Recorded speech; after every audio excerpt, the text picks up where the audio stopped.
Subscribe कीजिए हमारे channel studies टीजीके को और लेटेस्ट अपडेट पाने के लिए बेल आइकन को प्रेस करें। हेलो दोस्तों, आपका स्वागत है आपके अपने चैनल स्टडीज टीजीके के अंदर। दोस्तों, आज मैं आपके लिए लेके आया हूँ आईपीसी और सीआरपीसी की जो धाराएं हैं दोस्तों, जो उनसे रिलेटेड मोस्ट इम्पोर्टेंट क्वेश्चंस हैं वो आज हम करने वाले हैं दोस्तों। काफ़ी दिनों से इस वीडियो के लिए डिमांड हो रही थी दोस्तों इस टॉपिक से रिलेटेड। आज मैं आपको 240 मोस्ट इम्पोर्टेंट क्वेश्चंस कराऊंगा जो कि काफ़ी एग्जाम्स में पूछे जा चुके हैं, सेंट्रल एग्जाम्स में या अदर स्टेट के एग्जाम्स में पूछे जा चुके हैं। ठीक है दोस्तों, तो इस प्रकार के क्वेश्चंस मैं आज आपको करवाऊंगा, तो काफ़ी इंपॉर्टेंट होने वाली है क्लास। तो दोस्तों, आज हम इस क्लास को पीडीएफ से ही पढ़ेंगे, ठीक है, क्योंकि जल्दी में दोस्तों काफ़ी समय लग जाता है उसको सेट करने में, ठीक है, तो इसलिए आज हम पीडीएफ से ही पढ़ेंगे। तो यहाँ से समझते हैं। सबसे पहला क्वेश्चन है हमारा दोस्तों, भारतीय दंड संहिता प्रवर्त हुई तो कब प्रवर्त हुई थी दोस्तों? सभी को मालूम होना चाहिए ये हुई थी दोस्तों 1 जनवरी 1862 से। ठीक है, इसके बारे में कुछ डिटेल से व्याख्या समझ लेते हैं दोस्तों। जो भारतीय दंड संहिता है वो 1 जनवरी 1862 को प्रवर्त हुई थी, और भारतीय जो दंड संहिता है वो दोस्तों ब्रिटिश काल में सन 1862 में लागू हुई थी। ठीक है, और इसके बाद समय समय पर दोस्तों इसमें संशोधन भी हुए, और विशेषकर संशोधन ज़्यादा कब हुए? स्वतंत्रता के बाद हुए थे दोस्तों। ठीक है, और पाकिस्तान और बांग्लादेश ने भी भारतीय दंड संहिता को ही लागू किया है दोस्तों। काफ़ी मोस्ट इंपॉर्टेंट क्वेश्चंस है, आपसे ये क्वेश्चंस पूछा जा सकता है कि भारत में जो भारतीय दंड संहिता जो लागू है इसी प्रकार से किन देशों ने इसको लागू किया है? तो दोस्तों आपको ऑप्शंस में ये मिल सकते हैं, तो आपको ये मालूम होना चाहिए पाकिस्तान और बांग्लादेश ने भी इस भारतीय दंड संहिता को लागू किया है। और लगभग इसी रूप में यह जो विधान है दोस्तों, विधान भी कहा जा सकता है या संहिता भी कहा जा सकता है दोस्तों। ठीक है, तत्कालीन अन्य जो ब्रिटिश उपनिवेशकों में भी दोस्तों कौन कौन से, जैसे Burma, Sri Lanka, Malaysia, Singapore, Brunei आदि जो है, इनमें भी दोस्तों ये लागू की गई थी। ठीक है, तत्कालीन में, पीछे की बात हो रही है। तो समझ में आया दोस्तों ये क्वेश्चंस? देखो इस प्रकार से हम पढ़ेंगे ताकि क्वेश्चंस भी पढ़ेंगे एमसीक्यू भी, और उसके साथ उसका डिटेल में भी समझ लेंगे। तो दोस्तों इस प्रकार से हम क्वेश्चंस को अच्छे से समझ पाएंगे। अगर आप पूरा डिटेल में बुक लिख के बैठोगे तो दोस्तों ये ऐसी चीज है जल्दी से समझ में नहीं आती, तो इसलिए एमसीक्यू के तरीके से हम इसको करने वाले हैं। ठीक है, नेक्स्ट क्वेश्चन पे चलते हैं दोस्तों। नेक्स्ट क्वेश्चन जो है हमारा वो ये है, भारतीय जो दंड संहिता है दोस्तों 1860 का जो अधिनियम है, जो अधिनियमित किया गया था, कब की गई थी दोस्तों 1860 में? तो ये दोस्तों की गई थी आपकी 6 अक्टूबर 1860 को। ठीक है, जो अधिनियम है दोस्तों वो 1860 है, और लागू कब हुई थी? ये 62 में। ठीक है, ये बात आप याद रखें अच्छे से। चलते हैं नेक्स्ट क्वेश्चन पे। तो दोस्तों नेक्स्ट क्वेश्चन जो हमारा ये है, यहाँ पर नेक्स्ट क्वेश्चन हो जाएगा, थर्ड क्वेश्चन है, निम्नलिखित में से कौन अपराध के आवश्यक तत्व है? तो दोस्तों ये आपके ऑप्शंस हैं, तो इनमें से कौन से अपराध के तत्व है, और यहाँ से हमको ये आंसर देने हैं। तो दोस्तों यहाँ से आपका जो ऑप्शन नंबर जो सी है दोस्तों वो सही हो जाएगा। एक तो जो मानव प्राणी है वो, एक दुरास्य, और एक आपराधिक कृत्य। दोस्तों ये आपका आंसर हो जाएगा। ठीक है, इसके बारे में थोड़ा सा समझ लेते हैं डिटेल से। दोस्तों यहाँ पर जो ऑप्शन हमारा सी सही हो जाएगा। अपराध के जो आवश्यक तत्व है दोस्तों वो निम्न है, इस प्रकार से हैं। आपसे कभी और भी पूछा जाए तो आपको पता होना चाहिए अपराध के जो आवश्यक तत्व है वो क्या क्या है। एक तो दोस्तों किसी व्यक्ति द्वारा अपराध का किया जाना। ठीक है, दूसरा है ऐसे व्यक्ति में आपराधिक मन शिष्टि का होना, और आगे है थर्ड, आपराधिक मन शिष्टि को अग्रसर करने में किसी कार्य या लोप का किया जाना, और चौथा जो है ऐसे कार्य या लोप के परिणाम स्वरूप व्यक्ति अथवा समाज को क्षति होना। तो दोस्तों ये जो है अपराध के आवश्यक तत्व है। ठीक है, आगे चलते हैं। आगे जो नेक्स्ट क्वेश्चन है दोस्तों, फोर्थ नंबर जो क्वेश्चन है वो ये है, गलत उत्तर बताओ। ठीक है, सामान्य रूप में एक व्यक्ति किसी अपराध में निम्नलिखित रूप से भागीदार हो सकता है। दोस्तों सामान्य रूप से कोई भी व्यक्ति है वो अपराध में किस प्रकार से भागीदार हो सकता है वो हमें बताना है, लेकिन हमें गलत उत्तर बताना है दोस्तों। ठीक है, तो गलत आपका हो जाएगा जब वह घटना स्थल पर उपस्थित होता है। ठीक है, ये आ जाएगा दोस्तों, यहाँ पर गलत आंसर देना था। ठीक है, तो ये इसका आपका आंसर हो जाएगा। इसके बारे में कुछ डिटेल से समझ लेते हैं। तो दोस्तों ये है आपका ऑप्शन सी, आपका यहाँ पर हो जाएगा सामान्य रूप से एक व्यक्ति किसी अपराध में निम्न रूप से भागीदार हो सकता है। ठीक है, कैसे हो सकता है? पहला तो है जब वह स्वयं अपराध करता है। ठीक है दोस्तों, अगर वो स्वयं अपराध करता है तो वो अपराधी हो सकता है, भागीदार हो सकता है। लेकिन यहाँ पर ऑप्शन गलत पूछा था। अगर आप घटना स्थल पर खड़े हो, उपस्थित हो, तो इसका मतलब ये थोड़ी है कि आपने ही अपराध किया है। तो दोस्तों ऐसा नहीं है ना। तो यहाँ से कब अपराधी माने जा सकते हो? जब स्वयं अपराध किया हो, या दूसरा है जब वह अपराध करने में भाग लेता है। अगर अगर अपराध कर रहे हैं और उसका साथ देते हैं, भाग लेते हैं, तो वो अपराधी कहलाएगा दोस्तों। ठीक है। थर्ड है जब वह किसी अन्य व्यक्ति को अपराध कारित करने में अपना अभिकर्त या एजेंट बनता है या प्रेरित करता है उसको कि आप अपराध करो। ठीक है, या घटना स्थल पर उपस्थित होना यह अपराध की श्रेणी के अंतर्गत नहीं आता दोस्तों। ये मैंने अभी आपको बताया। तो घटना स्थल पर तो कोई भी मौजूद हो सकता है, इसका मतलब वो ये नहीं है कि वो सभी अपराधी हो गए। ठीक है, तो आई होप कि दोस्तों आपको अच्छी लग रही होगी वीडियो। तो शुरुआत करते हैं आगे। क्वेश्चन नंबर जो 5 है हमारा, वो क्वेश्चन नंबर समझते हैं। पांचवा जो क्वेश्चन है दोस्तों, ये है भारतीय दंड संहिता में पुल्लिंगवाचक जो शब्द है ना दोस्तों, उसका प्रयोग किया गया है। और वो प्रयोग किस लिए किया गया है दोस्तों? ये किया गया है हर व्यक्ति के लिए, चाहे वो नर हो या नारी हो। ठीक है, सभी के लिए पुल्लिंगवाचक शब्द का प्रयोग किया गया है। तो दोस्तों इसका आंसर आपका सी हो जाएगा। और यहाँ पर हम समझते हैं जो भारतीय दंड संहिता की जो धारा 8 है ना दोस्तों, उसके अनुसार ऐसा है। जो धारा 8 है, तो आपको याद रखना है जो पुल्लिंगवाचक जो शब्द है दोस्तों, वो किस धारा में आता है? धारा 8 में आता है। इस प्रकार से दोस्तों आपको एक एक चीज जल्दी याद होंगी। ठीक है, अनुसार पुल्लिंगवाचक शब्द जहां प्रयोग किए गए हैं, धारा 8 के अनुसार किए गए हैं, वे हर व्यक्ति के लिए लागू है दोस्तों, चाहे वो नर हो या नारी हो। ठीक है, आगे चलते हैं। 6 नंबर जो क्वेश्चन है हमारा, ये है दोस्तों भारतीय दंड संहिता। ठीक है, फुल फॉर्म समझ गए आप में शब्द जो है स्त्री जो है दोस्तों, वो द्योतक है। किसका द्योतक है? तो दोस्तों वो आपका जो है वो है किसी भी आयु की स्त्री के लिए। ठीक है, जो स्त्री शब्द है दोस्तों, वो किसी भी आयु की स्त्री के लिए प्रयोग हुआ है, चाहे वो महिला हो, लड़की हो, चाहे कोई बच्ची हो। ठीक है दोस्तों, इस प्रकार से इसके बारे में समझते हैं दोस्तों। ऑप्शन नंबर सी आपका आंसर हो जाएगा। और दोस्तों जो भारतीय दंड संहिता की जो धारा है ना 10, उसमें इसका वर्णन है दोस्तों। ठीक है, धारा 10 के अंदर इसमें क्या है दोस्तों? पुरुष व स्त्री को बताया गया है। तो आपसे पूछा जा सकता है भारतीय दंड संहिता की कौन सी धारा के अंदर पुरुष और स्त्री का वर्णन है? तो दोस्तों धारा 8 के अंदर पुरुष और स्त्री का वर्णन है।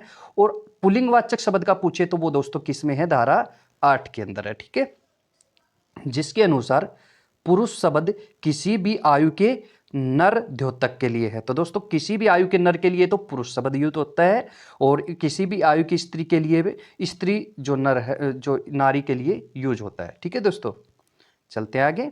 आगे जो क्वेश्चन नंबर जो 7 है हमारा, वो समझते हैं दोस्तों। तो क्वेश्चन नंबर 7 क्या है दोस्तों? क्वेश्चन नंबर 7 ये है कि निम्न वादों में से कौन सा एक वाद, ठीक है, भारतीय दंड संहिता की धारा 34 से संबंधित है। दोस्तों धारा 34 से संबंधित आपका एक क्वेश्चन यहाँ से क्लियर हो जाएगा अभी। एक तो आपका धारा 34 याद हो जाएगी इसमें। ठीक है, तो वो किससे संबंधित है दोस्तों? वो आपका ऑप्शन सी हो जाएगा, बरिंदर कुमार घोष बनाम किंग एम्परर। ठीक है, तो ये इससे संबंधित है दोस्तों। ठीक है, तो इसके बारे में थोड़ा सा जान लेते हैं, इसकी व्याख्या क्या है दोस्तों। इसका आंसर आपका सी अभी मैंने बता दिया था। जो बरिंदर कुमार घोष बनाम किंग एम्परर जो है दोस्तों, ये इससे संबंधित है। भारतीय जो दंड संहिता है दोस्तों, उसकी धारा 34 से इसका संबंध है। ठीक है, इस वाद में दोस्तों काफ़ी ऐसे वाद हैं जिनमें ये बनाम वगैरह ऐसे शब्द आएंगे, तो वो आएंगे अभी, उनमें हम देख लेंगे। ठीक है, इस वाद में अभियुक्त पूर्व नियोजित योजना के निष्पादन में सक्रिय भाग लेते हैं। ठीक है, और जब धारा 34 के उपबंध लागू होते हैं, सक्रिय भाग लेने का अर्थ यह नहीं है कि सभी अभियुक्त अपराध के उसी स्थान पर आपराधिक कार्य को आवश्यक रूप से करें। ठीक है दोस्तों, सक्रिय रूप से भाग कोई भी ले सकता है, लेकिन ऐसा नहीं है कि वो भी अपराधी हों, ऐसा इसमें कहा गया है। तो 34 नंबर जो धारा है दोस्तों, वो बरिंदर कुमार घोष बनाम किंग एम्परर के लिए है दोस्तों। ठीक है, आगे चलते हैं। आगे जो हमारा क्वेश्चन नंबर 8 है उसको समझते हैं दोस्तों। क्वेश्चन नंबर जो 8 है, ये है निम्नलिखित वादों में से सामान्य आशय से संबंधित है। तो यहाँ पर हम समझते हैं कि हमारा यहाँ पर जो आंसर है दोस्तों वो है आंसर बी। ठीक है, बी क्या है दोस्तों, बी में आपका पहला, दूसरा और चौथा ये आपके संबंधित है। ठीक है, आज से संबंधित है दोस्तों, आज से। ठीक है, तो पहला क्या है, महबूब शाह बनाम एम्परेरर। ठीक है, एम्परेरर, महबूब शाह बनाम एम्परेरर से संबंधित है। दूसरा बरिंदर कुमार घोष बनाम एम्परेरर, और इसकी धारा कौन सी थी दोस्तों, अभी हमने पढ़ा 34, तो इस प्रकार से आप याद रखें इसको। और चौथा है दोस्तों श्री कांतिया बनाम बम्बई राज्य, ये है दोस्तों आस्य से संबंधित है दोस्तों ये। ठीक है, तो इसके बारे में थोड़ा सा डिटेल से और जान लेते हैं। यहाँ पर है दोस्तों इसका ऑप्शन नंबर बी सही हो जाएगा, इसका 1, 2 और 4 जो है ऑप्शंस वो सही हो जाएंगे। ठीक है, तो दोस्तों सामान्य जो आस्य है उससे संबंधित जो वाद है वो कौन कौन से हैं, वो ये हैं दोस्तों, एक तो महबूब शाह बनाम एम्परेरर, एक है बारिंदर कुमार घोष बनाम एम्परेरर। ठीक है, और एक आपका हो जाएगा दोस्तों श्री कांतिया बनाम बम्बई राज्य। ठीक है, और एक है दोस्तों DDPP बनाम बिरियर्ड्स का जो वाद मतता से संबंधित है दोस्तों। ठीक है, जो अभी इसमें दे रखा था ऑप्शंस में DDPP जो बनाम बिरियर्ड्स है दोस्तों, वो कौन किससे संबंधित है, मतता से संबंधित है। ठीक है, मतता से संबंधित है, ये आप ध्यान रखिए। आगे चलते हैं दोस्तों, क्वेश्चन नंबर हमारा आगे जो है वो क्वेश्चन नंबर 9 पर हम चलते हैं। 9 नंबर जो क्वेश्चन है दोस्तों वो हमारा ये है, किसी परिणाम का स्वेच्छाकारित किया जाना कहा जा सकता है यदि कोई व्यक्ति। तो दोस्तों इसका जो आंसर है आपका हो जाएगा उपरोक्त सभी क्या क्या कारित करने का आशय रखता हो, यह ज्ञान रखता है कि वह इसे कारित कर सकता है, उसको करने का काम के लिए कहा जा रहा है दोस्तों ऐसा। यह विश्वास रखने का कारण रखता था कि ऐसे कारित होना संभव है। तो इस प्रकार से दोस्तों आपका आंसर हो जाएगा। ठीक है, तो इसके बारे में थोड़ा सा डिटेल से समझते हैं। डिटेल ये है दोस्तों, इसका ऑप्शन नंबर डी आपका सही हो जाएगा, उपरोक्त सभी सारे सही हैं इसके। ठीक है, उपरोक्त सभी स्थितियों में किसी भी परिणाम का स्वेच्छा कारित किया जाना कहा जा सकता है। एक तो कारित करने का आशय रखता हो, यह ज्ञान रखता हो कि इसे कारित किया जा सकता है, कर सकता है, यह विश्वास रखने का कारण रखता है कि ऐसे कारित होना संभाव्य है। ठीक है, तो ये आपका ऑप्शंस के अंदर ही दे रखी थी सारी चीज़ें ऐसी। तो आगे चलते हैं दोस्तों, आगे है हमारा क्वेश्चन नंबर 10। 10 नंबर ये है दोस्तों, एक सफल अभियोजन का परिणाम होता है, एक सफल जो अभियोजन है उसका परिणाम क्या होता है दोस्तों, उसका परिणाम जो होता है दोष सिद्धि। जो दोष सिद्धि है दोस्तों उसका ये परिणाम होता है। ऑप्शन सी इसका आंसर हो जाएगा सही। एक सफल अभियोजन का जो परिणाम जो है दोस्तों वो होता है दोष सिद्धि होता है। ठीक है, आगे चलते हैं। आगे जो है क्वेश्चन नंबर 11 जो है हमारा ये है कि प्राइवेट प्रतिरक्षा का अधिकार, ठीक है, किससे संबंधित है। प्राइवेट जो प्रतिरक्षा का जो अधिकार है दोस्तों वो किससे संबंधित है, वो है ऑप्शन नंबर सी आपका शरीर व संपत्ति दोनों से। दोस्तों शरीर भी अपना खुद का प्राइवेट होता है और संपत्ति भी अपनी निजी प्राइवेट होती है, तो ये इससे संबंधित है। ठीक है, और ये यूपीएसआई में पूछा गया था दोस्तों 2014 के अंदर। ठीक है, तो इस प्रकार से हम इसके बारे में थोड़ा सा डिटेल में भी समझ लेते हैं। दोस्तों क्या है कि इसका ऑप्शन नंबर सी सही था, हमने अभी पढ़ा था। ठीक है, प्राइवेट प्रतिरक्षा का अधिकार शरीर व संपत्ति दोनों से संबंधित है। जो भारतीय दंड संहिता की जो धारा 97 है ना दोस्तों, धारा 97 भी आपकी याद हो जानी चाहिए। अब प्रत्येक व्यक्ति को मानव शरीर पर प्रभाव डालने वाले अपराध के विरुद्ध अपने शरीर की एवं अन्य व्यक्तियों के शरीर की प्रतिरक्षा का अधिकार देता है। जो धारा 97 है दोस्तों वो अपने शरीर का रक्षा करने का अधिकार देती है हमें। ठीक है, प्रत्येक व्यक्ति को ऐसे कार्य के विरुद्ध जो चोरी, लूट, रिष्ट या आपराधिक अत्याचार की परिभाषा में आने वाले अपराध हैं, चोरी, लूट वगैरह। ठीक है दोस्तों, या चोरी, लूट, रिष्ट, आपराधिक अत्याचार करने का प्रयत्न, अपने या अन्य व्यक्तियों के जंगम या स्थावर संपत्ति की प्रतिरक्षा का अधिकार है। ठीक है दोस्तों, जो 97 नंबर धारा है ना ये इससे रिलेटेड है। इससे हम अपने शरीर की और संपत्ति की प्रतिरक्षा कर सकते हैं। ठीक है, आगे है दोस्तों क्वेश्चन नंबर जो 12 है वो ये है, ये भी दोस्तों यूपीएसआई में पूछा हुआ क्वेश्चन है 2014 में। ये है दोस्तों आत्मरक्षा का अधिकार है। तो दोस्तों आत्मरक्षा का जो अधिकार है वो यहाँ पर है उपरोक्त सभी। आत्मरक्षा का अधिकार क्या क्या है, अपने शरीर के प्रति अपराध से प्रतिरक्षा करना, अपने शरीर की रक्षा करते हैं दोस्तों, दूसरों के शरीर की भी रक्षा करनी चाहिए, ये भी अधिकार है। और चोरी लूट आदि अपराध से प्रतिरक्षा, वे चोरी लूट आदि न करें। तो उपरोक्त सभी इसका आपका आंसर हो जाएगा। तो ये ऑप्शन नंबर आपका डी हो जाएगा। इसमें भी दोस्तों ये सारी तीनों ही बातें दे रखी जो ऑप्शंस में सही हैं। ठीक है, आगे चलते हैं। आगे दोस्तों यहाँ पर जो आपका क्वेश्चन जो है वो हो जाएगा यहाँ पर, किस मामले में आत्मरक्षा का अधिकार उपलब्ध नहीं होगा? किस मामले के अंदर जो है दोस्तों आत्मरक्षा का जो अधिकार है वो उपलब्ध नहीं होगा? ठीक है, ये आपसे पूछा गया है। तो दोस्तों यहाँ से ऑप्शंस पढ़ लेते हैं, उस हिसाब से समझेंगे। पहला जो है दोस्तों ऑप्शन हमारा ये है, लोक सेवक द्वारा किया गया कार्य जो है। ठीक है, एक है आपराधिक अत्याचार को रोकने, एक है जंगम संपत्ति की रक्षा करने में। तो दोस्तों हमने अभी पढ़ा था जंगम संपत्ति की रक्षा करने में और आपराधिक अत्याचार को रोकने में, ये तो आत्मरक्षा का अधिकार है। लेकिन लोक सेवक द्वारा जो कार्य किया जाता है वो कोई आत्मरक्षा का अधिकार नहीं है दोस्तों। ठीक है, और ये क्वेश्चंस भी आपका यूपीएसआई 2014 में पूछा हुआ क्वेश्चन है। ठीक है दोस्तों, आगे चलते हैं हमारे क्वेश्चंस पे और इसके बारे में डिटेल समझ लेते हैं ना दोस्तों। पहले डिटेल ये है दोस्तों, इसकी यहाँ पर डिटेल है दोस्तों, ऑप्शन ए इसका सही हो जाएगा। हमने अभी बताया था लोक सेवक द्वारा जो कार्य किया गया है दोस्तों, किया गया जो कार्य होता है वो आत्मरक्षा का अधिकार के अंतर्गत नहीं आता। भारतीय दंड संहिता की जो धारा है ना 99 दोस्तों, 99 धारा का जिक्र हुआ है, याद रखना, के अनुसार यदि कोई कार्य जिससे मृत्यु या घोर उपहति की आशंका युक्त रूप से कारित नहीं होती, सद्भावना पूर्ण अपने पदाभास में कार्य करते हुए लोक सेवक द्वारा किया जाता है या किए जाने का प्रयत्न किया जाता है, तो उस कार्य के विरुद्ध प्राइवेट प्रतिरक्षा का कोई अधिकार नहीं है, चाहे वह कार्य विधि के अनुसार सर्वथा न्यायानुमत न भी हो। ठीक है दोस्तों, तो दोस्तों ये क्या है, धारा जो 99 है दोस्तों वो इससे संबंधित है कि कोई भी कार्य या मृत्यु घोर वगैरह जो कारित न हो उसके लिए है। आत्मरक्षा दोस्तों ये खुद की या किसी भी व्यक्ति की करना हो। आगे चलते हैं, आगे है जो 14 नंबर क्वेश्चन है हमारा, उसके बारे में समझते हैं। क्वेश्चन नंबर 14 है दोस्तों, महिला की लज्जा भंग करने से संबंधित जो है हमला दंडनीय है।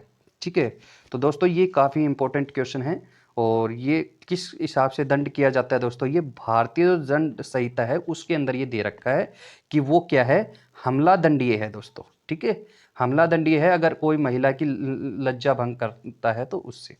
ठीक है, इसके बारे में दोस्तों थोड़ा डिटेल से जान लेते हैं और ये क्वेश्चन दोस्तों यूपीएसआई के अंदर 2014 में भी पूछा हुआ है। ठीक है, तो दोस्तों ये इसका ऑप्शन नंबर ए हो जाएगा, भारतीय दंड संहिता में ऐसा दिया हुआ है। और ये धारा कौन सी है दोस्तों, 354 जो धारा है उसके अंदर महिला की जो लज्जा भंग करने से रिलेटेड ये धारा है दोस्तों। ठीक है, इससे आप याद रखना 354 धारा है ये। ठीक है, अंतर्गत जो है दोस्तों महिला की लज्जा भंग करने से संबंधित हमला दंडनीय है दोस्तों।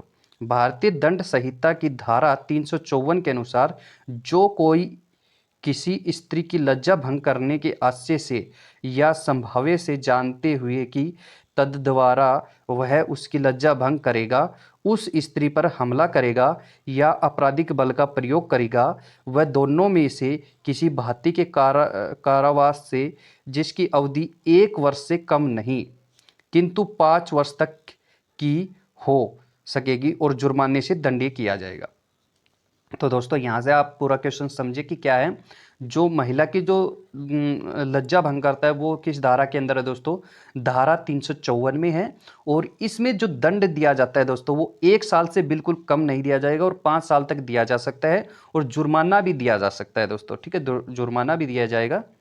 आगे चलते हैं दोस्तों, आगे जो क्वेश्चन है दोस्तों ये भी यूपीएसआई में पूछा हुआ क्वेश्चन है, तो काफ़ी इंपॉर्टेंट क्वेश्चन है दोस्तों ये। ठीक है, दहेज लेना एवं देना किस विधि के अंतर्गत अपराध है दोस्तों? दहेज लेना और देना काफ़ी इंपॉर्टेंट है क्योंकि दहेज से रिलेटेड काफ़ी क्वेश्चंस इंपॉर्टेंट बन जाता है दोस्तों। ठीक है, तो दोस्तों ये जो आपका ऑप्शन नंबर ए हो जाएगा, दहेज प्रतिषेध अधिनियम 1961 है उसके तहत ये जो है दोस्तों अपराध है। 1961 में ये अधिनियम बना था। ठीक है दोस्तों, तो यहाँ पर भी ऐसा ही आपके लिए दिया गया है। दहेज लेना और देना जो है दोस्तों वो अधिनियम 1961 दहेज प्रतिषेध जो अधिनियम है, तो दहेज ही नाम आ गया दोस्तों, और 1961 में हुआ था, ये बात आप याद रखना थोड़ा, ठीक है, अधिनियम।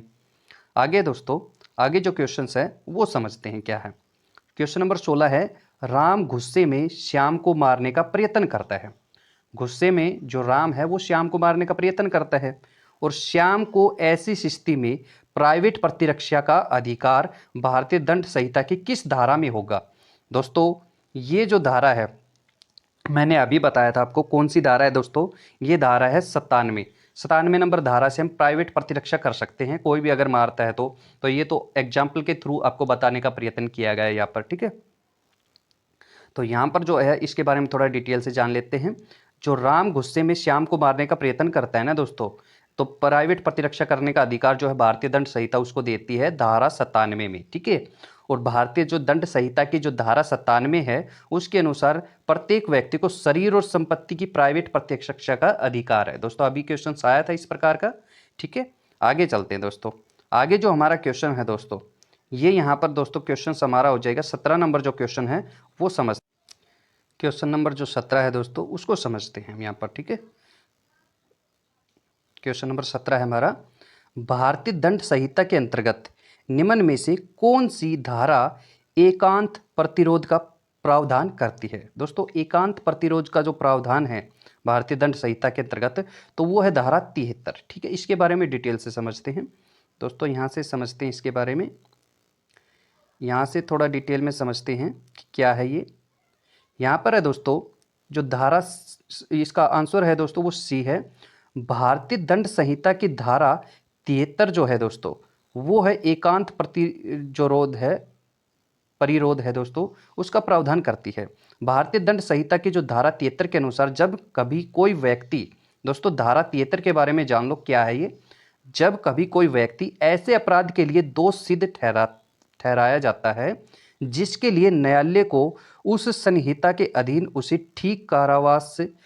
कठिन कारावास से दंडाशित करने की शक्ति है, तो न्यायालय अपने दंडादेश द्वारा आदेश दे सकेगा कि अपराधी को उस कारावास के जिसके लिए वह दंडादिष्ट किया गया है किसी भाग या भागों के लिए जो कुल मिलाकर 3 माह से अधिक के न होंगे, निम्न जो है दोस्तों यहाँ पर जो है मापमान के अनुसार एकांत जो है परिरोध जो है में रखा जाएगा, परिरोध के अंदर रखा जाएगा। तो धारा जो 73 है ना दोस्तों उसके अंदर ऐसा है, ठीक है। तो आप ध्यान रखें इस चीज़ को। आगे चलते दोस्तों, आगे जो क्वेश्चन नंबर हमारा 18 है वो ये है, समझते हैं यहाँ से।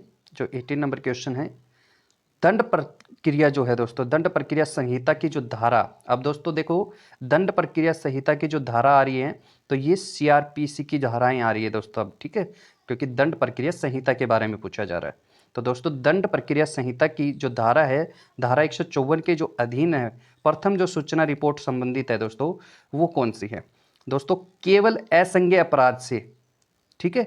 असंज्ञेय अपराध क्या होता है दोस्तों, ऐसा अपराध जिसमें बिना वारंट के किसी को अरेस्ट किया जा सकता है। तो दोस्तों इसके बारे में समझते हैं अच्छे से कि क्या चीज़ है।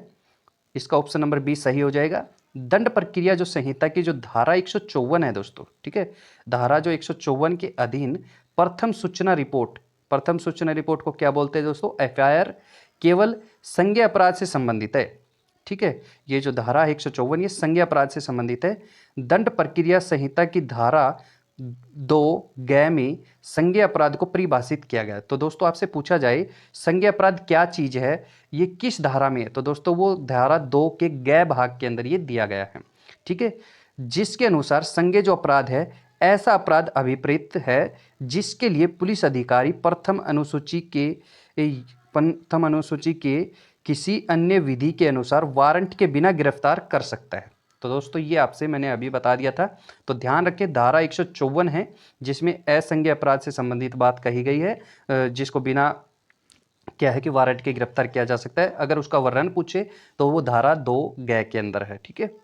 आगे दोस्तों क्वेश्चन नंबर जो 19 है वो क्या है समझते हैं। 19 नंबर जो क्वेश्चन है वो है, किस सीमा तक किसी व्यक्ति को एकांत परिरोध में रखने का आदेश दिया जा सकता है? तो दोस्तों ये है 3 माह, ठीक है, 3 माह तक रखने का आदेश दिया जा सकता है। इसी प्रकार से दोस्तों अभी अभी हमने पढ़ा था एकांत परिरोध के बारे में, जो डिटेल में पढ़ा था, तो वहाँ पर हमने 3 माह अभी पढ़ा था दोस्तों, ठीक है। डिटेल से समझते हैं कि क्या दे रखा है इसके बारे में। डिटेल में ये है दोस्तों, जो है किसी व्यक्ति को अधिकतम 3 माह तक एकांत परिरोध में रखने का आदेश दिया जाता है। एकांत में रखने का, बिल्कुल अकेला रखने का सिर्फ 3 महीने तक का आदेश होता है दोस्तों, ठीक है। पहला क्या है, यदि कारावास की अवधि 6 माह से अनधिक न हो तो 1 माह से अधिक समय, ठीक है। अगर 6 महीने से अधिक की सज़ा नहीं हुई हो दोस्तों, उसको 6 महीने से अधिक की सज़ा है ही नहीं, तो आप सिर्फ उसको 1 महीने से अधिक समय तक रख सकते हैं बस, ठीक है। यदि कारावास की अवधि 6 माह से अनधिक है, 1 वर्ष से अधिक न हो तो 2 माह से अनधिक समय, ठीक है। और तीसरा जो है दोस्तों, यहाँ पर समझ गए ना दोस्तों आप, एक वर्ष से अधिक न हो लेकिन 6 वर्ष से अधिक हो, 6 वर्ष से ज़्यादा की सज़ा हो लेकिन 1 वर्ष से कम की सज़ा हो तो 2 महीने तक रखा जा सकता है। वैसे लास्ट 3 महीने तक रखा जा सकता है। यदि कारावास की जो अवधि है वो 1 वर्ष से अधिक हो तो 3 महीने से अधिक समय रखा जा सकता है दोस्तों, ठीक है। इस प्रकार से क्वेश्चन दिया गया है। आगे दोस्तों क्वेश्चन नंबर जो 20 है हमारा, ये है भारतीय दंड संहिता का जो अध्याय है ना दोस्तों, अध्याय 4 जो है वो किससे संबंधित है? भारतीय दंड संहिता की बात हो रही है, मतलब आईपीसी की बात हो रही है, ठीक है दोस्तों। तो यहाँ से हम समझते हैं कि जो चौथा जो अध्याय है वो किससे संबंधित है। जो चौथा अध्याय है दोस्तों वो साधारण जो अपवाद हैं उनसे संबंधित है। तो यहाँ से हम समझते हैं डिटेल में, भारतीय जो दंड संहिता है दोस्तों उसका जो अध्याय 4 है वो साधारण अपवाद से संबंधित है, ठीक है। यहाँ से क्लियर है। फिर भारतीय जो दंड संहिता की जो धारा है ना दोस्तों 76 से लेकर के 106 वो साधारण अपवाद से संबंधित है। तो दोस्तों आपसे पूछा जाए कि धारा 76 से लेकर के 106 तक किससे संबंधित है, तो धारा जो 76 से 106 तक जो संबंधित है दोस्तों वो साधारण अपवाद से संबंधित है। अगर मैं आपसे ये कहूँ कि धारा, ठीक है, धारा 78 भारतीय दंड संहिता की जो धारा 78 है वो किससे संबंधित, तो दोस्तों वो भी क्या हो जाएगी, साधारण अपवाद से संबंधित, क्योंकि 76 से 106 की जो भी धारा पूछी जाए आपसे वो साधारण अपवाद से संबंधित आप टिक कर सकते हैं। आगे है दोस्तों यहाँ पर जो हमारा क्वेश्चन हो 21, ठीक है, 21 नंबर जो क्वेश्चन है हमारा ये है दोस्तों, सूत्र जो है तथ्यगत भूल क्षेम है, तथ्यगत जो भूल क्षेम है वो किससे संबंधित है दोस्तों, वो आपका संबंधित है दोस्तों, यहाँ से आपका हो जाएगा भारतीय दंड संहिता की धारा 77 से, ठीक है। भारतीय दंड संहिता की जो धारा है 77 उससे ये संबंधित है, ठीक है दोस्तों। तो आगे चलते हैं। आगे हमारा जो आंसर है, सॉरी दोस्तों ये बी से नहीं, ये सी से आपका आंसर मैंने बता दिया, ठीक है। तो इसका जो आंसर है दोस्तों ये आ जाएगा बी, भारतीय दंड संहिता की धारा नंबर 76, ठीक है। धारा नंबर 76 में ऐसा है दोस्तों, ठीक है।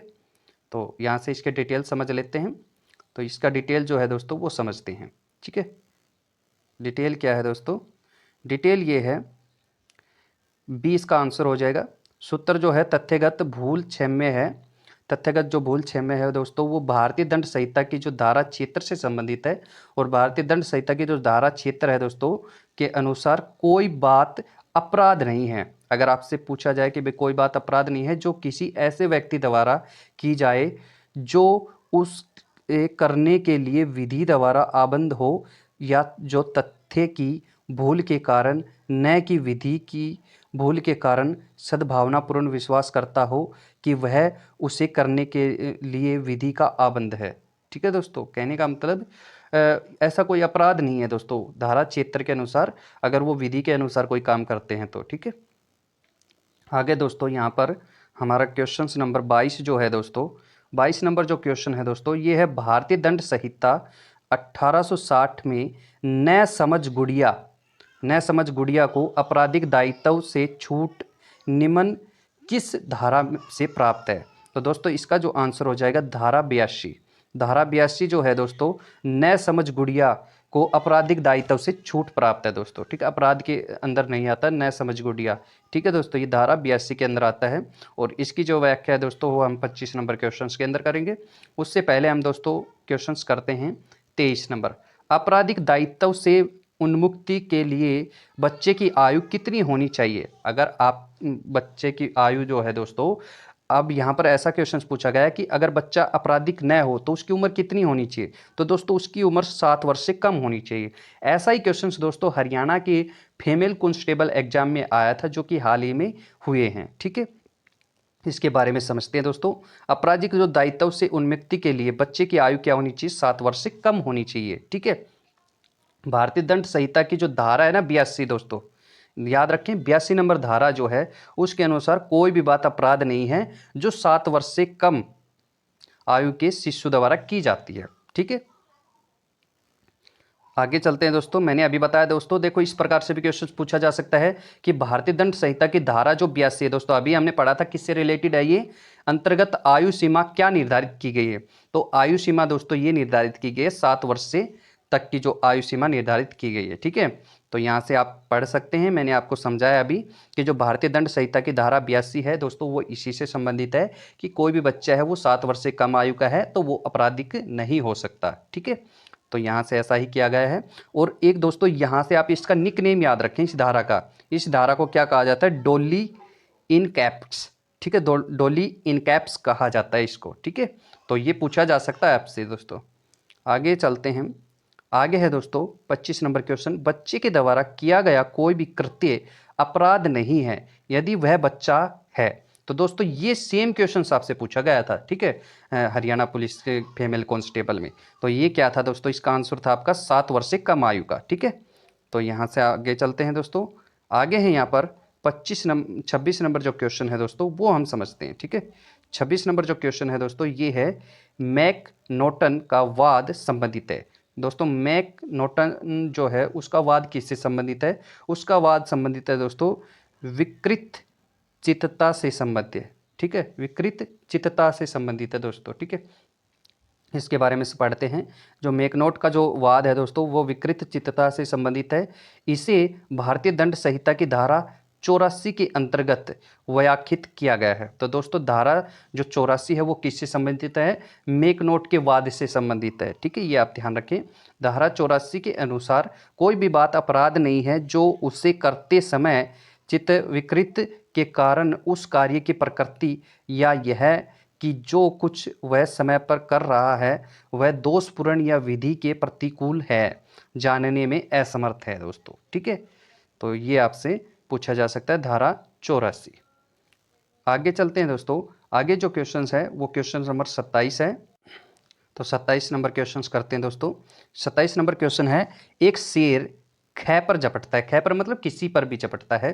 ख पर झपटता है, कै शेर पर यह जानते हुए गोली चलाता है। भाई ख पर तो वो झपटता है, ख व्यक्ति है उस पर झपटता है, लेकिन कै व्यक्ति है ना वो उसको यह जानते हुए गोली चलाता है कि उससे ख की मृत्यु हो सकती है। दोस्तों इसका मतलब समझिए कि एक व्यक्ति है उस पर क्या है कि वो शेर झपट रहा है, दूसरा व्यक्ति उस पर क्या है गोली चला रहा है। ठीक है, शेर इस पर झपट रहा है तो इस पर क्या है दूसरा व्यक्ति यहाँ से इस पर गोली चला रहा है। वो क्या सोच रहा है कि कहीं ये शेर इसकी मृत्यु ना कर दे। ठीक है, इस प्रकार से। और जो गोली है दोस्तों, गोली से वस्तुतः ख की मृत्यु हो जाती है। तो कहने का मतलब दोस्तों उसने मारनी तो चाहिए गोली शेर के, लेकिन लग गई उस व्यक्ति के तो उसकी मृत्यु हो जाती है। तो ये इस प्रकार है। तो दोस्तों इसका मतलब क्या है? इसका मतलब ऑप्शन ए जो है वो कै है ना किसी अपराध का दोषी नहीं है दोस्तों। क्यों नहीं है? क्योंकि ये गलती से हुआ, उसने तो उस व्यक्ति को बचाना चाहा था लेकिन वो शेर हट गया और उसकी जगह वो व्यक्ति आ गया। ठीक है, आगे चलते हैं दोस्तों। अगला जो क्वेश्चन जो इसके बारे में थोड़ा समझ लेते हैं दोस्तों हम पहले डिटेल से, ताकि हमारा क्वेश्चन है उससे रिलेटेड भी काफ़ी चीज़ें हमारी क्लियर हो जाएं। ठीक है दोस्तों, यहाँ पर ए ऑप्शन हो जाएगा। मैंने अभी बताया भारतीय जो दंड संहिता है दोस्तों उसकी धारा 92, याद रखना दोस्तों, धारा 92 के अनुसार जो किसी व्यक्ति के फायदे के लिए सद्भावनापूर्ण यद्यपि उसकी सहमति के बिना की गई है ऐसी किसी अपहानि के कारण जो उस बात से उस व्यक्ति को कारित हो जाए अपराध नहीं है। दोस्तों यहाँ बात समझिए, कहने का मतलब जो धारा 92 है ना दोस्तों उसमें क्या है किसी व्यक्ति के फायदे का काम किया जा रहा था। ठीक है, और उस व्यक्ति की सहमति हो या न हो लेकिन किया जा रहा था उसके फायदे के लिए ही। तो इस प्रकार से अगर कोई अपहानि हो जाती है तो दोस्तों वो क्या है अपराध नहीं है। यदि परिस्थितियां ऐसी हो कि उस व्यक्ति के लिए यह संभव हो कि वह अपनी सहमति प्रकट करे या वह व्यक्ति सहमति देने के लिए असमर्थ हो और उसका कोई संरक्षण या उसका विधिपूर्ण भार साधक कोई दूसरा व्यक्ति न हो, जिससे ऐसे समय पर सहमति अभिप्राप्त करना संभव हो कि वह बात फायदे के साथ की जा सके। अतः यहाँ पर कै जो है किसी प्रकार का अपराध का दोषी नहीं है दोस्तों। ठीक है, तो दोस्तों मैं इसीलिए आपको ये बिल्कुल डिटेल में बुक की तरह नहीं करा रहा, मैं सिर्फ क्वेश्चंस और क्वेश्चंस की व्याख्या करवा रहा हूँ ताकि हम ज़्यादा कंफ्यूज नहीं है दोस्तों। ये इसी प्रकार का टॉपिक है, इसमें बहुत ज़्यादा हमारा दिमाग जो है हिल जाता है। ठीक है, तो आगे चलते हैं दोस्तों। आगे जो हमारा क्वेश्चन नंबर जो 28 है वो ये है, भारतीय दंड संहिता की जो धारा 320 है दोस्तों, धारा 320 की बात कर रहे हैं, में गहरी चोट, ठीक है, गहरी चोट में कितने प्रकार के चोट को सम्मिलित किया गया है दोस्तों। धारा 320 के तहत गहरी चोट को सम्मिलित किया गया, तो गहरी चोट कितनी प्रकार की हो सकती है 320 के अनुसार। तो दोस्तों गहरी चोट 8 प्रकार की गहरी चोट हो सकती हैं। कौन कौन सी हैं समझते हैं, यहाँ पर समझते हैं दोस्तों। या इसका आंसर जो हो जाएगा 8 हो जाएगा, डी। ठीक है, और भारतीय दंड संहिता की जो धारा 320 है दोस्तों वो किससे संबंधित है, गहरी चोट से। और कितनी प्रकार की गहरी चोटें होती है धारा 320 के तहत, 8 प्रकार की। ठीक है, इस प्रकार से क्वेश्चन आपसे पूछा जा सकता है। भारतीय दंड संहिता की जो धारा 320 के अनुसार जो है उपहित की केवल 8 प्रकार की किस्में या घोर कहलाती है। घोर मतलब गहरी चोटी कहलाती है दोस्तों। ये निम्नलिखित हैं दोस्तों। ठीक है, ये इस प्रकार से निम्नलिखित हैं। क्या क्या है दोस्तों ये समझते हैं। ये है दोस्तों, एक तो है पुनस्तवरहरण, ठीक है, और दूसरा है दोस्तों दोनों में से किसी नेत्र की दृष्टि का स्थायी विच्छेदन, मतलब दोस्तों किसी की आंख में बिल्कुल लग जाना और एक नेत्र खराब हो जाए, तो ये दोस्तों गहरी चोट कहलाती है। दूसरा है दोनों में से किसी भी कान की श्रवण शक्ति का स्थायी विच्छेदन हो जाए, या किसी भी कारण से क्या है दोस्तों इस प्रकार से कि एक कान खराब हो जाए जिससे सुनने की शक्ति खत्म हो जाए। क्वेश्चन नंबर जो 4 है, किसी भी अंग या जोड़ का विच्छेदन, कोई भी अंग है या उसका जोड़ टूट जाए दोस्तों, इस प्रकार का किसी भी अंग या जोड़ की शक्ति का नाश या स्थायी ह्रास हो जाए। ठीक है दोस्तों, फ्रैक्चर वगैरह की बात हो रही है। और 6 नंबर है दोस्तों, सिर या चेहरे पर स्थायी विद्युपीकरण, कहने का मतलब दोस्तों सिर वगैरह या चेहरे पर कट फट के टूट फूट का निशान आ जाए वो। और दोस्तों 7वां है अस्थि या दांत का भंग या विसंधान। दोस्तों कहा जाता है ना दांत का जो केस होता है बहुत ही मजबूत होता है, तो वो इसीलिए होता है दोस्तों, ये गहरी चोट में आता है। ठीक है, और क्वेश्चन इसका जो 8वीं जो है दोस्तों, 8वां जो गहरी चोट है वो कौन सी है, कोई भी उपहित जो जीवन को संकटापन्न करती है या जिसके कारण उपहित व्यक्ति 20 दिन तक तीव्र शारीरिक पीड़ा में रहता है या अपने मामूली कामकाज करने को लिए असमर्थ रहता है। दोस्तों मतलब इस प्रकार का कोई भी चोट जिससे उसके पूरे जीवन के लिए ही उसका नाश हो जाता है, भाई पूरे जीवन में ही उसको उस चीज़ का खामियाजा भुगतना पड़े, या 20 दिन तक तीव्र पीड़ा सहन करे, दर्द महसूस हो, उसको काम न कर सके अपने 20 दिन तक, तो वो एक गहरा क्या है घाव होता है, गहरी चोट होती है दोस्तों। ठीक है, क्वेश्चन नंबर जो 29 है वो समझते हैं दोस्तों। क्वेश्चन नंबर जो 29 है दोस्तों वो ये है, राम जो है दोस्तों वो सोहन के घर में खिड़की से घुसता है। राम है ना दोस्तों, वो सोहन के घर में खिड़की से घुसता है। राम ने निम्नलिखित में से कौन सा अपराध किया है। दोस्तों जो राम है वो सोहन के घर में खिड़की से घुस गया, तो राम ने कौन सा अपराध किया गया है, तो दोस्तों ये समझते हैं। दोस्तों ये जो अपराध है वो दोस्तों वो सी है, क्या है, सेंधमारी, सेंधमारी या हाउस ब्रेकिंग। ठीक है, हाउस ब्रेकिंग इसका नाम है दोस्तों दूसरा, तो सी इसका आंसर हो जाएगा। राम द्वारा सेंधमारी या गृह भेदन, हाउस ब्रेकिंग का जो है अपराध किया गया है दोस्तों। दोस्तों ये एग्जाम्पल के थ्रू आपको समझाया जा रहा है। जो भारतीय दंड संहिता 1860 की जो धारा है दोस्तों 445 को परिभाषित करता है। दोस्तों आप इस धारा को याद कर लें, 445 है दोस्तों, भारतीय दंड संहिता की ये धारा है 445 है दोस्तों। इसमें क्या है, कोई भी व्यक्ति किसी के घर में खिड़की या जंगले से घुसता है तो दोस्तों वो सेंधमारी का केस बनता है, और इसकी जो परिभाषित करता है इसको वो धारा कौन सी है, 445। ठीक है, आगे चलते हैं। आगे दोस्तों क्वेश्चन नंबर जो 30 है हमारा वो ये है, भारतीय दंड संहिता की किस धारा में विधि विरुद्ध जमाव, ठीक है, विधि विरुद्ध जमाव को परिभाषित किया गया है। तो दोस्तों ये जो आपका क्वेश्चन है, इसका जो आंसर है दोस्तों वो आपका ए हो जाएगा। ठीक है, धारा 141, धारा 141 के अंदर विधि जो विरुद्ध है उसके जमाव को परिभाषित किया गया है। विधि कानून के विरुद्ध एक कानून बनाया गया है, विधि बनाई गई, और अगर उसके विरुद्ध अगर वो जमाव किया जा रहा है तो दोस्तों वो धारा 141 है। ठीक है दोस्तों, धारा 141। तो इसके बारे में दोस्तों समझते हैं कि क्या डिटेल में इसमें दे रखा है। धारा जो है दोस्तों भारतीय दंड संहिता की धारा 141 में जो है विधि के विरुद्ध जो जमाव है दोस्तों उसको परिभाषित किया गया। तो दोस्तों ये इंपॉर्टेंट क्वेश्चन है, समझ लें, और ये यूपीएसआई में 2011 में पूछा गया था। धारा 141 है उसके अनुसार 5 या अधिक व्यक्तियों का जमाव विधि विरुद्ध जमाव कहा जाता है। दोस्तों कहने का मतलब 5 व्यक्ति या 5 से अधिक जो व्यक्ति अगर एक जगह इकट्ठे हो जाते हैं तो दोस्तों वो धारा जो 141 है उसके विरुद्ध जो क्या है विधि विरुद्ध का जमाव कहलाता है। यदि उन व्यक्तियों का जिनसे वह जमाव गठित हुआ है सामान्य उद्देश्य हो। ठीक है दोस्तों, अगर उनका सामान्य उद्देश्य हो कि भाई जमाव इकट्ठा हो तो इस प्रकार से ये बताया गया है। आगे चलते हैं दोस्तों, आगे समझते हैं। आगे दोस्तों 31 नंबर जो क्वेश्चन है वो ये है, भारतीय दंड संहिता की किस धारा में आपराधिक षड्यंत्र को परिभाषित किया गया है। भारतीय दंड संहिता की जो धारा है दोस्तों उसमें आपराधिक जो षड्यंत्र है उसको परिभाषित किया गया है। वो कौन सी धारा है दोस्तों, वो है धारा 120 कै। तो ये आपका आंसर है। ठीक है, याद रखें, धारा 120 कै किससे संबंधित है, भारतीय दंड संहिता की, वो आपराधिक षड्यंत्र से संबंधित है दोस्तों। ठीक है, तो यहाँ से हम समझते हैं इसके बारे में थोड़ा डिटेल से। इसका ऑप्शन नंबर ए सही हो जाएगा। भारतीय दंड संहिता की जो धारा 120 कै है दोस्तों में आपराधिक षड्यंत्र को परिभाषित किया गया है। धारा 120 कै के अनुसार जब 2 या 2 से अधिक व्यक्ति, पहला तो है दोस्तों कोई अवैध कार्य अथवा कोई ऐसा कार्य जो अवैध नहीं है, अवैध साधनों द्वारा करने या करवाने को सहमत होते हैं, तब ऐसी स्थिति आपराधिक षड्यंत्र कहलाती है। दोस्तों कहने का मतलब क्या है, आपराधिक षड्यंत्र 120 धारा कै में आता है।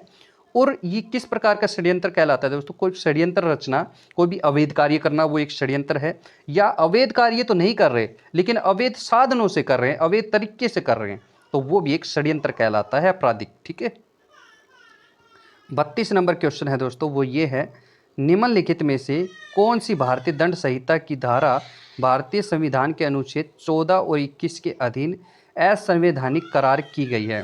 दोस्तों जो भारतीय दंड संहिता की जो धारा है ना वो भारतीय संविधान के अनुच्छेद 14 से 21 के अधीन असंवैधानिक करार की गई है। तो दोस्तों वो धारा है धारा 303। धारा 303 को ऐसा करार दिया गया है 14 से 21 तक। ठीक है, तो यहाँ पर दोस्तों इसके बारे में समझते हैं। भारतीय जो दंड संहिता है उसकी धारा 303 है दोस्तों, इसको भारतीय संविधान के अनुच्छेद 14 से 21 के अधीन असंवैधानिक करार दिया गया है दोस्तों। ठीक है, धारा 303 के अनुसार जो कोई आजीवन कारावास के दंडादेश के अधीन होते हुए हत्या करेगा वह मृत्यु से दंडित किया जाएगा। ठीक है, और धारा इसके साथ में धारा हम 301 पढ़ लेते हैं, जिस व्यक्ति की मृत्यु कारित का आशय था उससे भिन्न व्यक्ति की मृत्यु करके आपराधिक मानव वध से संबंधित है दोस्तों। ठीक है, इस प्रकार से अगला जो है आपका धारा 306 जो है आत्महत्या का दुष्प्रेरक से संबंधित। ठीक है दोस्तों, ये आपका आंसर हो जाएगा। आगे चलते हैं।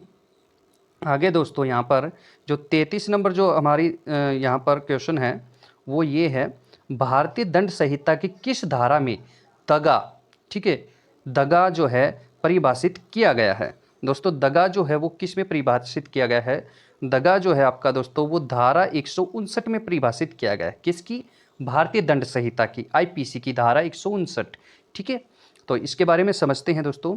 ये जो है दोस्तों ए इसका ऑप्शन हो जाएगा सही, राइट। ठीक है, भारतीय दंड संहिता की जो धारा जो है 159 में दगा को परिभाषित किया गया है दोस्तों। ठीक है, धारा 159 के अनुसार जब कि 2 या 2 से अधिक व्यक्ति लोक स्थान में लड़कर लोक शांति को विघ्न डालते हैं तब यह कहा जाता है कि वे दंगा करते हैं। ठीक है दोस्तों, तो दोस्तों ये दंगा था, ये दगा नहीं था। ठीक है, हमने पढ़ने में थोड़ा गलती किया, ये दंगा की बात हो रही है दोस्तों।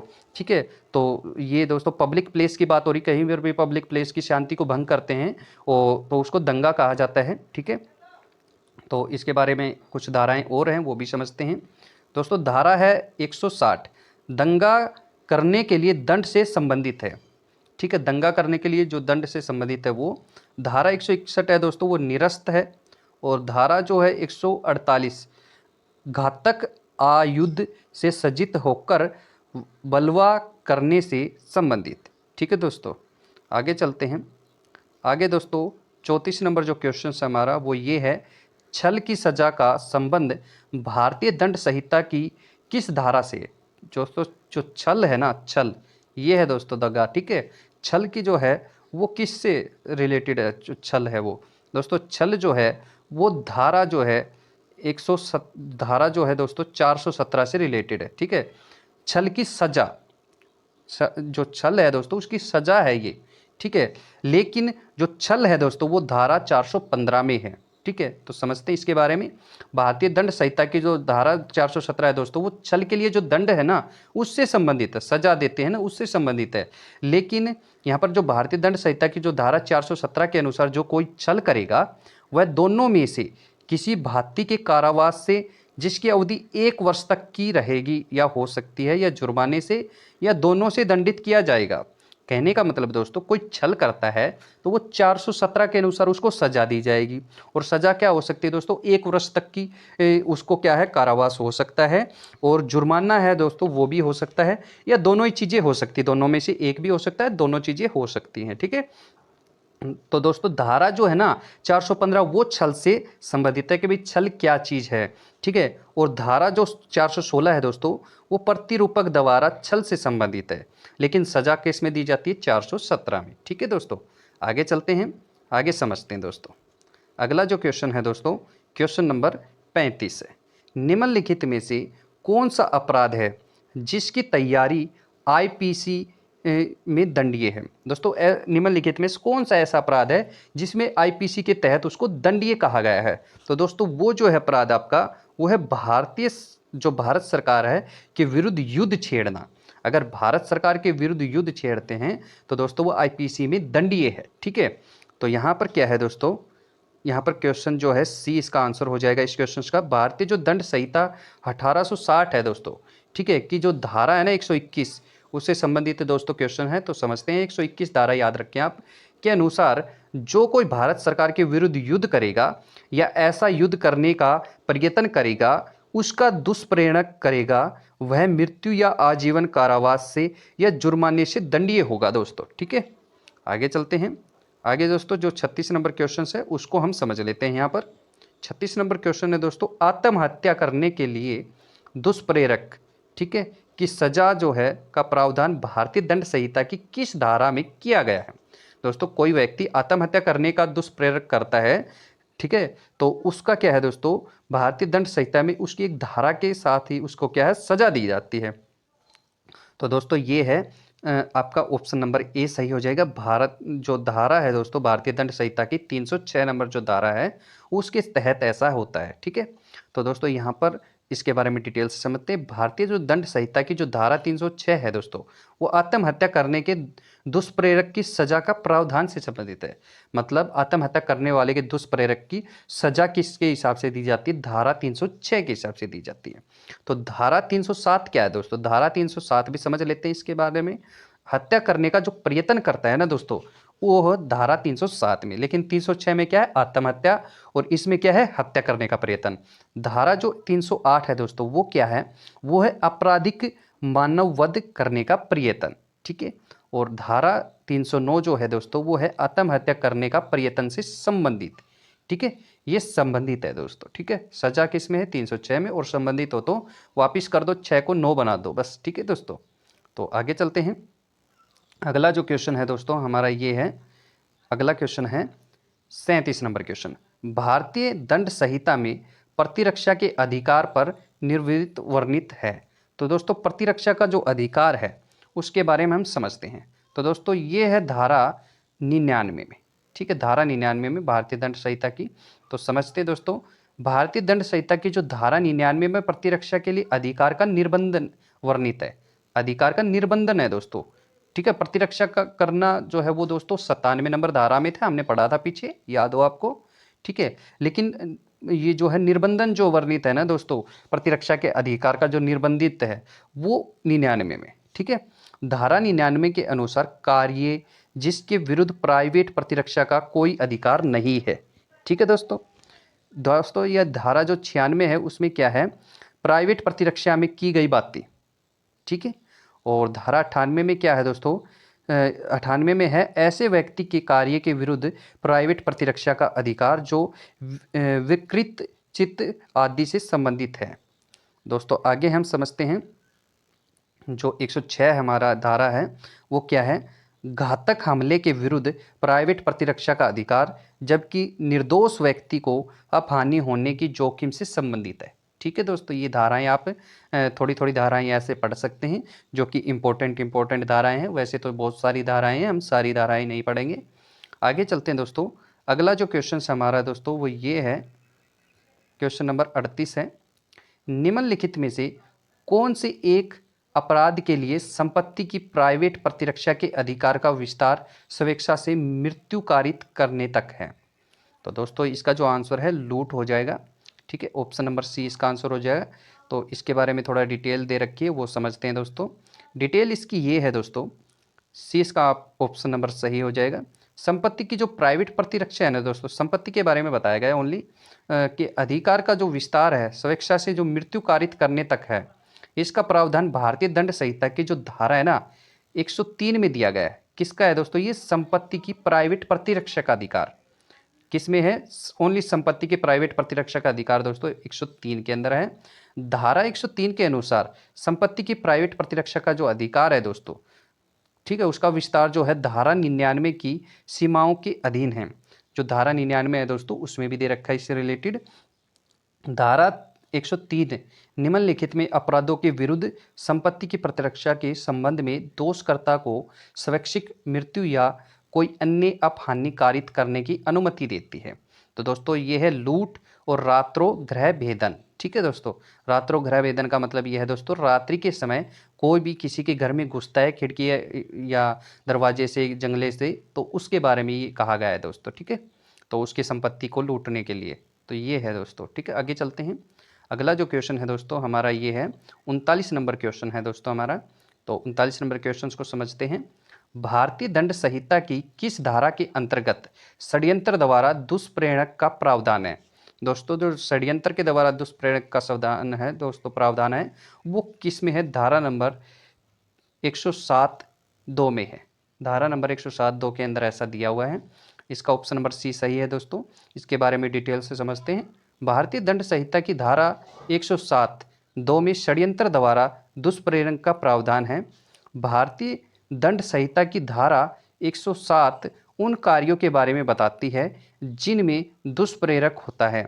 दुष्प्रेरक का अपराध निम्नलिखित में से 3 तरीके से किया जा सकता है दोस्तों। एक तो है उकसाने के द्वारा दुष्प्रेरक हो, एक तो भाई षड्यंत्र जो है उसको उकसा के करवाया जाए, एक षड्यंत्र का दुष्प्रेरक हो, एक आश्रय सहायता का दुष्प्रेरक हो। ठीक है दोस्तों, अगला जो है दोस्तों आगे समझते 40 नंबर जो क्वेश्चन हमारा, निम्नलिखित में से कौन दुष्प्रेरक का प्रकार नहीं है। दोस्तों निम्नलिखित में से दुष्प्रेरक का जो प्रकार नहीं है वो क्या नहीं है, दुष्प्रेरक जो है दोस्तों उसका प्रकार नहीं है अवैध लोप। ठीक है, तो इसका ऑप्शन नंबर ए सही हो जाएगा। भारतीय दंड संहिता की धारा 107 दोस्तों 107 के अंदर इसकी बात हो रही है के अनुसार दुष्प्रेरक निम्नलिखित 3 प्रकार के होते हैं। कौन कौन सा, एक तो होता है उकसाने के द्वारा, एक होता है षड्यंत्र द्वारा, एक होता है सहायता द्वारा। ठीक है दोस्तों, और इस प्रकार के अवैध लोप द्वारा दुष्प्रेरक का अपराध गठित, ठीक है दोस्तों, नहीं किया जा सकता। इस प्रकार से आप चलते हैं आगे। अगला जो क्वेश्चन है दोस्तों 41 नंबर क्वेश्चन है। यहाँ पर है ए बी से सहमत होता है। ए जो है दोस्तों वो बी से सहमत होता है कि वह बी की परीक्षा में नकल करने में मदद करेगा।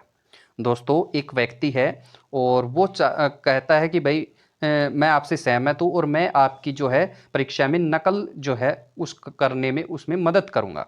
तो दोस्तों ये जो है ये क्या है, ये दोस्तों एक आपराधिक षड्यंत्र है। ठीक है, अपराध होता है दोस्तों, ये एक अपराध होता है और ये षड्यंत्र मतलब एक प्लान बनाना, ठीक है, वो प्लान बना रहे हैं कि मैं आपकी मदद करूंगा नकल कराने में। तो दोस्तों ये जो है एक आपराधिक षड्यंत्र है और इसके बारे में समझते हैं दोस्तों। ए द्वारा जो है ना, ए व्यक्ति जो है वो आपराधिक षड्यंत्र का अपराध कारित किया है उसने। और विस्तृत जो व्याख्या के लिए प्रश्न नंबर 43 में देखें दोस्तों। 43 नंबर जो प्रश्न आएगा उसमें हम समझ लेंगे थोड़ा सा दोस्तों। 2-3 प्रश्न है जो वो इसी के साथ के आएंगे ताकि ये चीज़ है हमारी जो है अच्छे से क्लियर हो जाए। ठीक है, अगला जो क्वेश्चन है दोस्तों वो समझते हैं। अगला क्वेश्चन है हमारा, यहाँ पर ही समझ लेते हैं। क्वेश्चन नंबर जो है 42, आपराधिक षड्यंत्र की परिभाषा भारतीय दंड संहिता में दी गई है। दोस्तों भारतीय दंड संहिता के अंदर आपराधिक जो षड्यंत्र है उसकी कौन सी धारा है दोस्तों? उसकी धारा है धारा 120A। तो दोस्तों ये आपको याद रखनी है, इंपॉर्टेंट है। आपराधिक जो षड्यंत्र है उससे रिलेटेड है धारा 120A। इसके बारे में दोस्तों थोड़ा डिटेल से समझते हैं। क्या डिटेल है इसकी? डिटेल ये है दोस्तों, भारतीय दंड संहिता की जो धारा है ना 120A के अनुसार आपराधिक षड्यंत्र की परिभाषा, जबकि दो या अधिक व्यक्ति, ठीक है दोस्तों, एक तो है कोई भी अवैध कार्य अथवा ऐसा कार्य जो अवैध नहीं है लेकिन अवैध साधनों के द्वारा किया जाने में सहमति मिली हुई है, ऐसी सहमति आपराधिक षड्यंत्र कहलाती है दोस्तों। हमने ये क्वेश्चंस किया है पीछे, ठीक है, इसी प्रकार का क्वेश्चन था। तो यहाँ पर जो है दोस्तों ए बी से सहमत होता है कि वह बी की परीक्षा में नकल कराने में मदद करेगा और यह आपराधिक षड्यंत्र कहलाएगा दोस्तों। ठीक है, ये हमने अभी समझा था। आगे चलते हैं। अगला जो है दोस्तों वो हम समझते हैं। 43 नंबर क्वेश्चन है। 43 नंबर क्वेश्चन है दोस्तों, क्या है? भारतीय दंड संहिता के अंतर्गत निम्नलिखित में से किस अपराध की तैयारी दंडनीय है? तो दोस्तों कोई अपराध है उसकी तैयारी करता है तो वो दंडनीय होता है। तो दोस्तों हमने इस प्रकार का क्वेश्चन अभी पढ़ा था और उसका ऑप्शन क्या था? भारतीय सरकार के विरुद्ध जो है युद्ध करना, वो क्या है? एक दंडनीय अपराध है भारतीय दंड संहिता के तहत। ठीक है, आगे चलते हैं। अगला जो है दोस्तों क्वेश्चन ये हम समझते हैं यहाँ से। इसके बारे में थोड़ा सा डिटेल भी जान लेते हैं दोस्तों। क्या है यहाँ पर जो इसकी डिटेल है दोस्तों वो ये है, ऑप्शन जो है सी इसका सही हो जाएगा। हमने बताया था भारत के सरकार के विरुद्ध जो है वो क्या है? विरुद्ध जो है एक युद्ध करना, वो उसमें था दोस्तों। आपराधिक षड्यंत्र की जो परिभाषा है वो भारतीय दंड संहिता की धारा 120A में दी गई है, आपराधिक दंड संहिता की। ठीक है, विस्तृत जो व्याख्या क्वेश्चन नंबर 43 में हमने देख चुके हैं दोस्तों, उसको छोड़ो। धारा जो है 46 वो किससे संबंधित है दोस्तों? वो मृत्यु से संबंधित है। याद रखना, धारा जो है भारतीय दंड संहिता की 46 वो किससे संबंधित है? मृत्यु से संबंधित है। धारा जो है वो 96 किसी व्यक्ति द्वारा जो मतता में है किया गया अपराध जिसमें विषय आशय या ज्ञान का होना अपेक्षित है। दोस्तों धारा 120 जो ए है दोस्तों वो तो आपराधिक षड्यंत्र से रिलेटेड है, लेकिन अब जो है धारा 120B तो ये दोस्तों आपराधिक जो षड्यंत्र है ना उसके लिए दंड दिया जाता है इसके तहत। ठीक है, ये आप याद रखें। आगे चलते हैं। अगला जो क्वेश्चन है दोस्तों हमारा, यहाँ पर समझते हैं पहले क्वेश्चंस को। क्वेश्चंस क्या है? 44 नंबर क्वेश्चन है, दंड प्रक्रिया जो संहिता है दोस्तों, ठीक है, CRPC का क्वेश्चन है दोस्तों ये। ठीक है, तो ये क्वेश्चंस क्या है? दंड प्रक्रिया संहिता की किस धारा में, ठीक है, आर्म्ड फोर्सेस सशस्त्र बल के बारे में पूछा गया है दोस्तों। सशस्त्र बल के सदस्य को गिरफ्तार करने से संरक्षण का प्रावधान किया गया है। दोस्तों दंड प्रक्रिया की जो संहिता है उसके बारे में कहा गया है, उसमें क्या है? एक सशस्त्र बल के जो सदस्य हैं ना दोस्तों उनकी गिरफ्तारी के लिए संरक्षण का क्या प्रावधान किया गया है? तो दोस्तों वो क्या है? वो किस धारा में है दोस्तों? वो धारा 45 के अंदर है ऐसा। ठीक है, धारा 45 के अंदर है। काफ़ी इंपॉर्टेंट क्वेश्चन है, याद रखना दोस्तों। ठीक है, इसके बारे में दोस्तों काफ़ी जो क्वेश्चंस हैं वो समझते हैं। कुछ धाराएं 2-3 वो भी समझ लेते हैं। बी जो इसका ऑप्शन हो जाएगा सही, हमने अभी पढ़ा था धारा 45 के अंदर जो है सशस्त्र जो बल के जो सदस्य हैं उनको गिरफ्तार करने का संरक्षण प्रावधान किया गया है। दोस्तों धारा 41 की बात करते हैं, क्योंकि 45 है तो दोस्तों हमने 43, 44, 45 वो तो पढ़ ही लिए अभी हमने पीछे। ठीक है, तो हम क्या हैं दोस्तों, जो धारा है 41 उसके बारे में समझते हैं। जो पुलिस है ना दोस्तों, पुलिस वारंट के बिना कब गिरफ्तार कर सकेगी से संबंधित। कहने का मतलब दोस्तों पुलिस जो है वो बिना वारंट के गिरफ्तार कर सकती है धारा 41 के अनुसार। ठीक है, धारा 46 की बात करें तो दोस्तों वो क्या है? धारा 46 में गिरफ्तारी कैसे की जाएगी के बारे में उपबंध किया गया है कि भाई गिरफ्तारी किस प्रकार से की जानी चाहिए। कुछ दोस्तों ऐसे ही नहीं है जाके के बस गिरफ्तार कर लिया, ऐसे नहीं, सभी चीज़ें नियम से चलती हैं दोस्तों। ठीक है, अगला जो है दोस्तों धारा 50 जो है, 50 नंबर धारा में क्या है, गिरफ्तार किए हुए जो व्यक्ति है दोस्तों उसको गिरफ्तारी के आधार और जमानत के अधिकार की इतिला दिए जाने के बारे में उपबंध दिया गया है। दोस्तों क्या होता है कि अगर दोस्तों आप वारंट के तहत किसी को गिरफ्तार करते हो, ठीक है, वारंट के तहत किसी को गिरफ्तार करते हो तो उसमें क्या होता है दोस्तों, वारंट के तहत तो आप किसी को भी गिरफ्तार कर सकते हो क्योंकि वो तो जो न्यायालय है वो क्या होता है कि वो वारंट जारी करता है और उसके तहत आपको सिर्फ गिरफ्तार करना होता है उस वारंट को दिखा के, ठीक है। और दोस्तों क्या होता है कि वारंट को रद्द भी न्यायालय ही कर सकता है, ये बात भी आप ध्यान रखनी, ठीक है। अगर बिना वारंट के किसी को गिरफ्तार किया जाना है तो दोस्तों उसको बताना पड़ेगा कि आप किस आधार पर गिरफ्तार हो रहे हो और आपका भाई जमानत हो सकती है तो किस प्रकार से हो सकती है, वो सारी चीज़ें उसको बताई जाती है दोस्तों, ठीक है। आगे चलते हैं। आगे दोस्तों 45 नंबर क्वेश्चन है, दंड प्रक्रिया संहिता की जो धारा है, धारा 120(1) ग, दोस्तों ये धारा याद रखें, धारा 125(1) ग है दोस्तों, ठीक है, के अंतर्गत निम्नलिखित में से कौन अपने माता पिता के भरण पोषण के जिम्मेदार हैं यदि माता पिता स्वयं अपना भरण पोषण करने में सक्षम नहीं है। दोस्तों कहने का मतलब क्या है, जब माता पिता बूढ़े हो जाते हैं, ठीक है, तो उसमें क्या होता है दोस्तों, वो क्या है अपना भरण पोषण करने में सक्षम नहीं रहते, तो दोस्तों उसके माता पिता के भरण पोषण की जो जिम्मेदारी है दोस्तों वो हमारी होती है और वो धारा 125(1) ग के अंतर्गत है और वो किसकी होती है दोस्तों, वो इसमें पूछा गया है।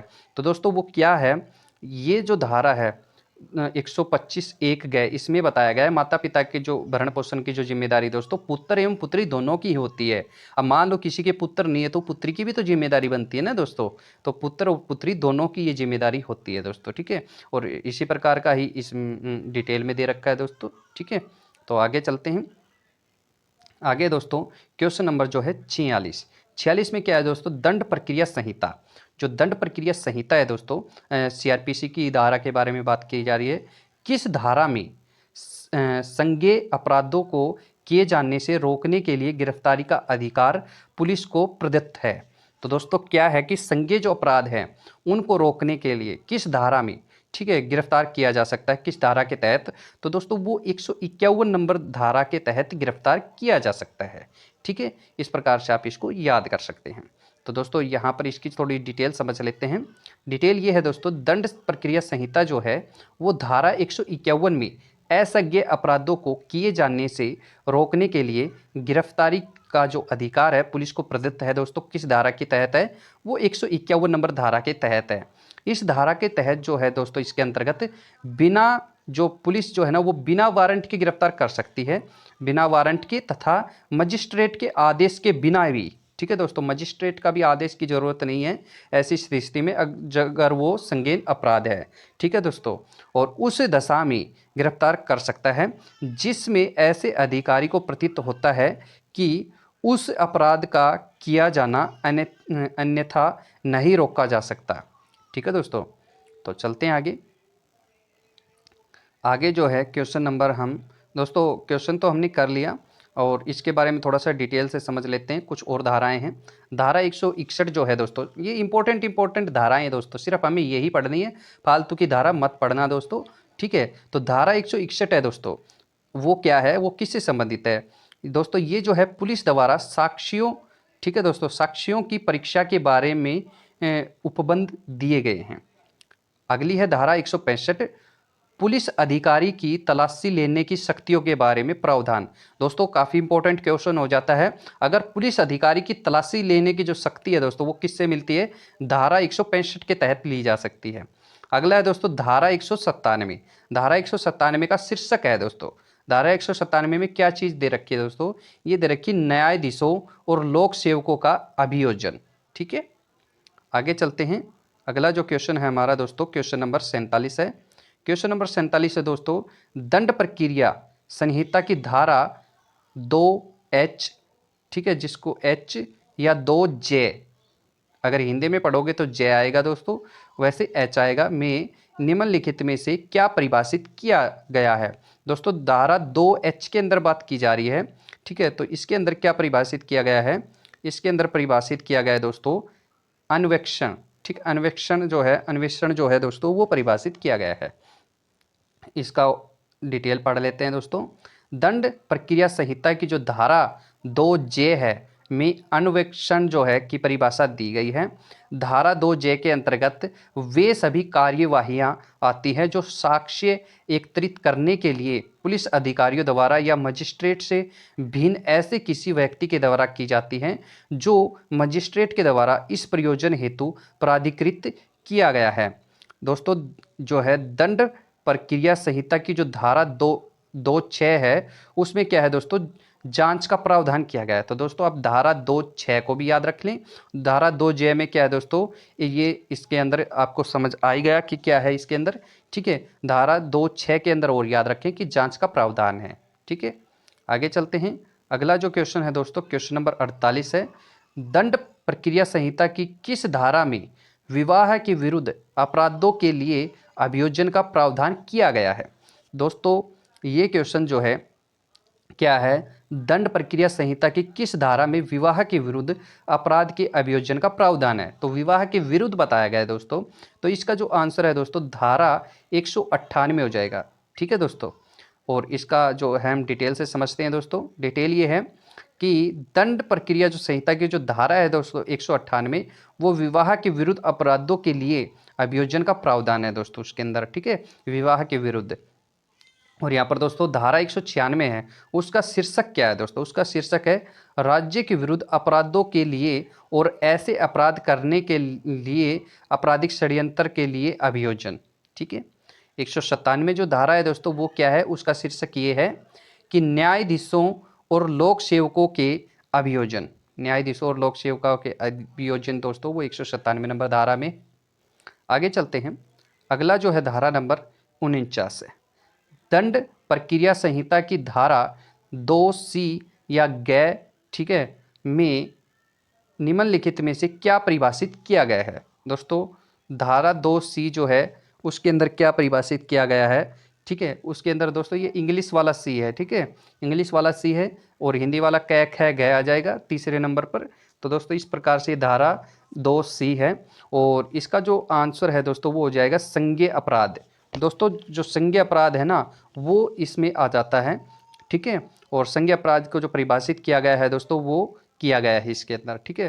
तो यहाँ पर समझते हैं दोस्तों इसके बारे में, थोड़ा सा डिटेल से समझ लेते हैं।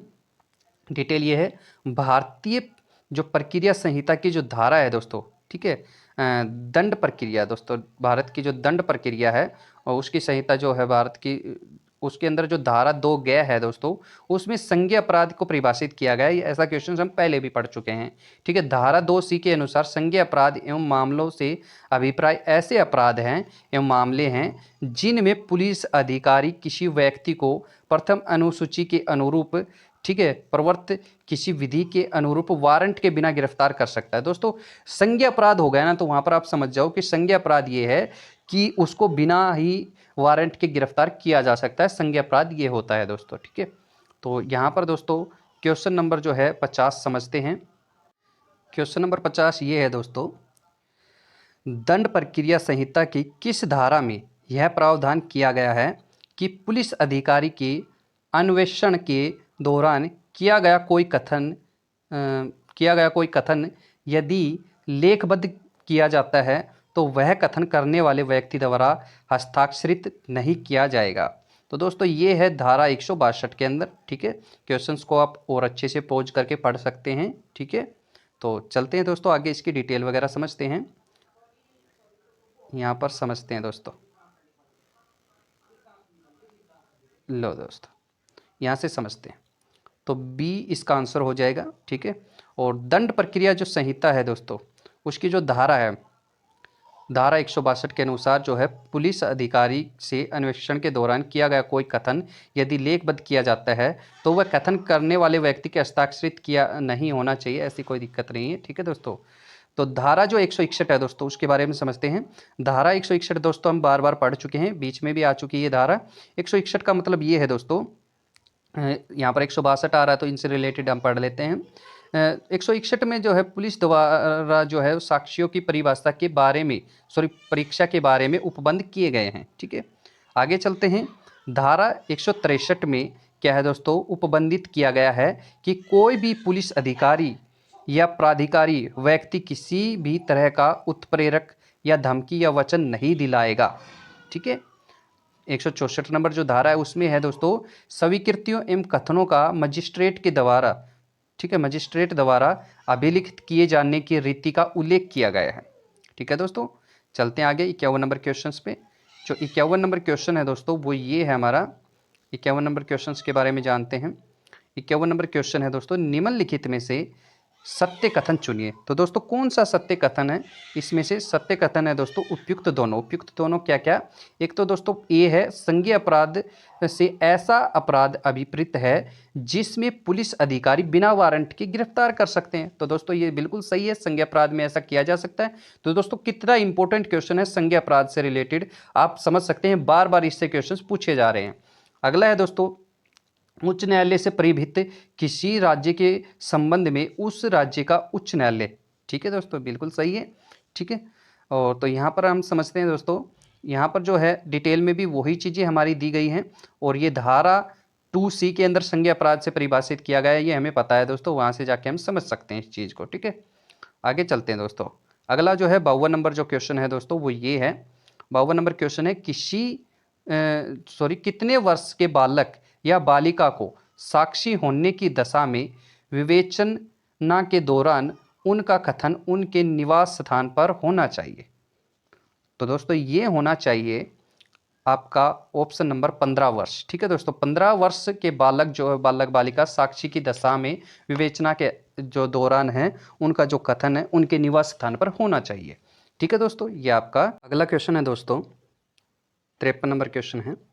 यहाँ पर है, ए ने बिना लाइसेंस प्राप्त किए एक 12 बोर बंदूक की नाल को काटकर छोटा कर दिया जिससे आसानी से छिपाकर ले जाया जा सके।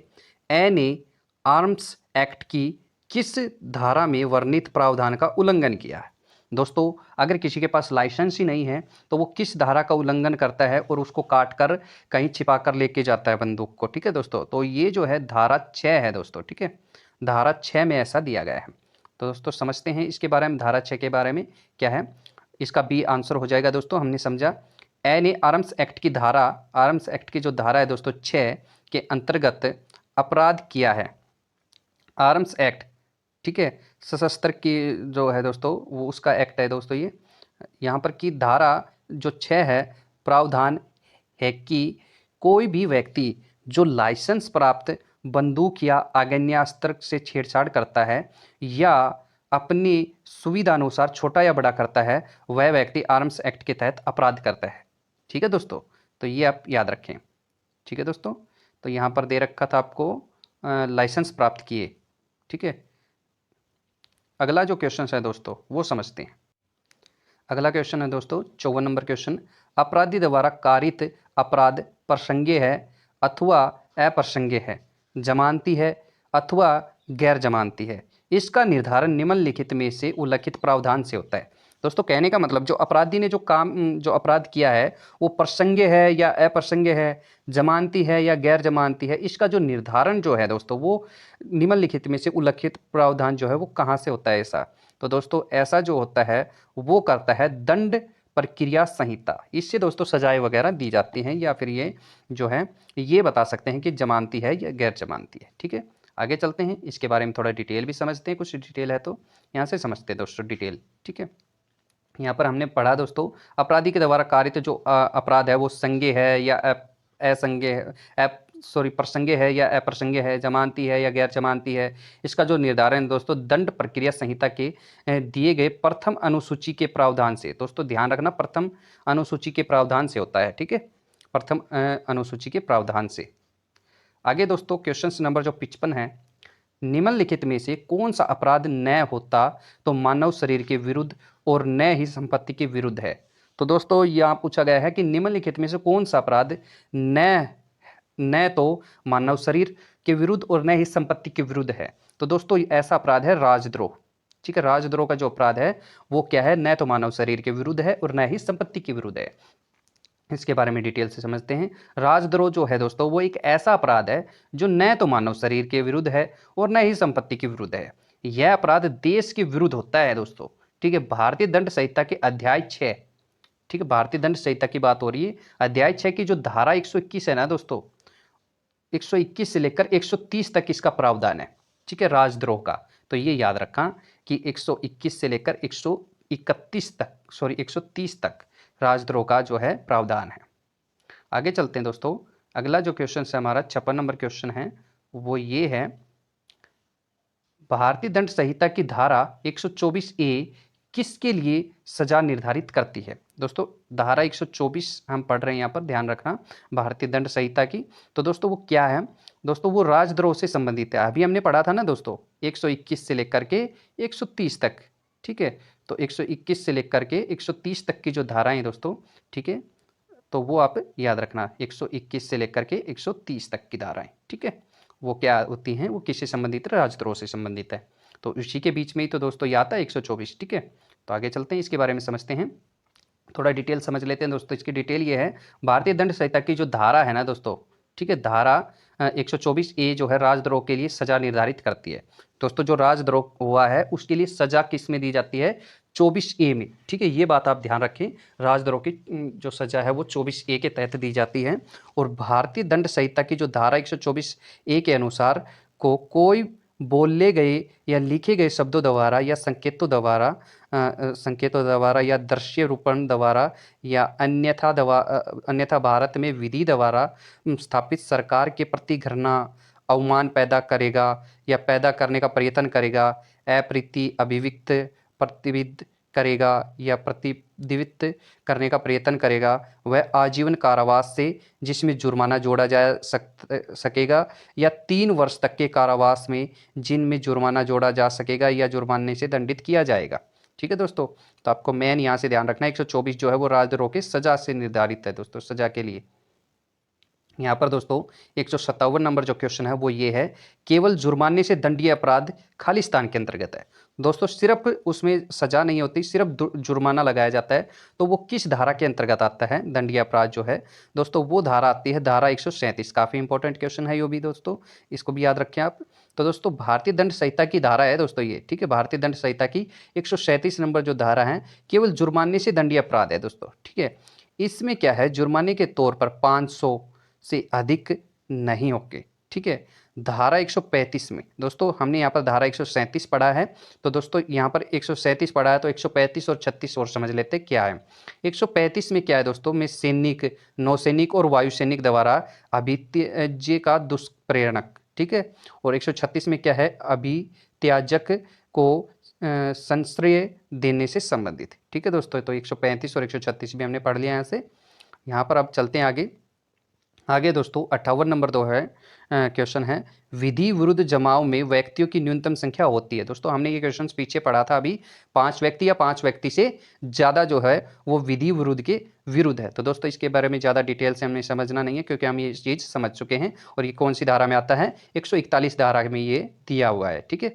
आगे चलते हैं, आगे जो क्वेश्चन है दोस्तों उसको समझते हैं। अगला जो क्वेश्चन है दोस्तों ये है क्वेश्चन नंबर 59, मिथ्या साक्ष्य देने के लिए भारतीय दंड संहिता की किस धारा में दंड की व्यवस्था है। तो दोस्तों ये जो है किस धारा में पूछा गया है, तो ये दोस्तों धारा है 193 धारा में दोस्तों, जो मिथ्या साक्ष्य देने के लिए भारतीय दंड संहिता से ये करी गई है व्यवस्था। आगे चलते हैं, आगे दोस्तों समझते हैं इसके बारे में थोड़ा डिटेल से और इससे रिलेटेड कुछ चीज़ें। दोस्तों ये है दोस्तों इसका डी ऑप्शन नंबर जो है वो सही हो जाएगा। मिथ्या साक्ष्य से रिलेटेड धारा है दोस्तों, वो कौन सी है, धारा 193, ठीक है।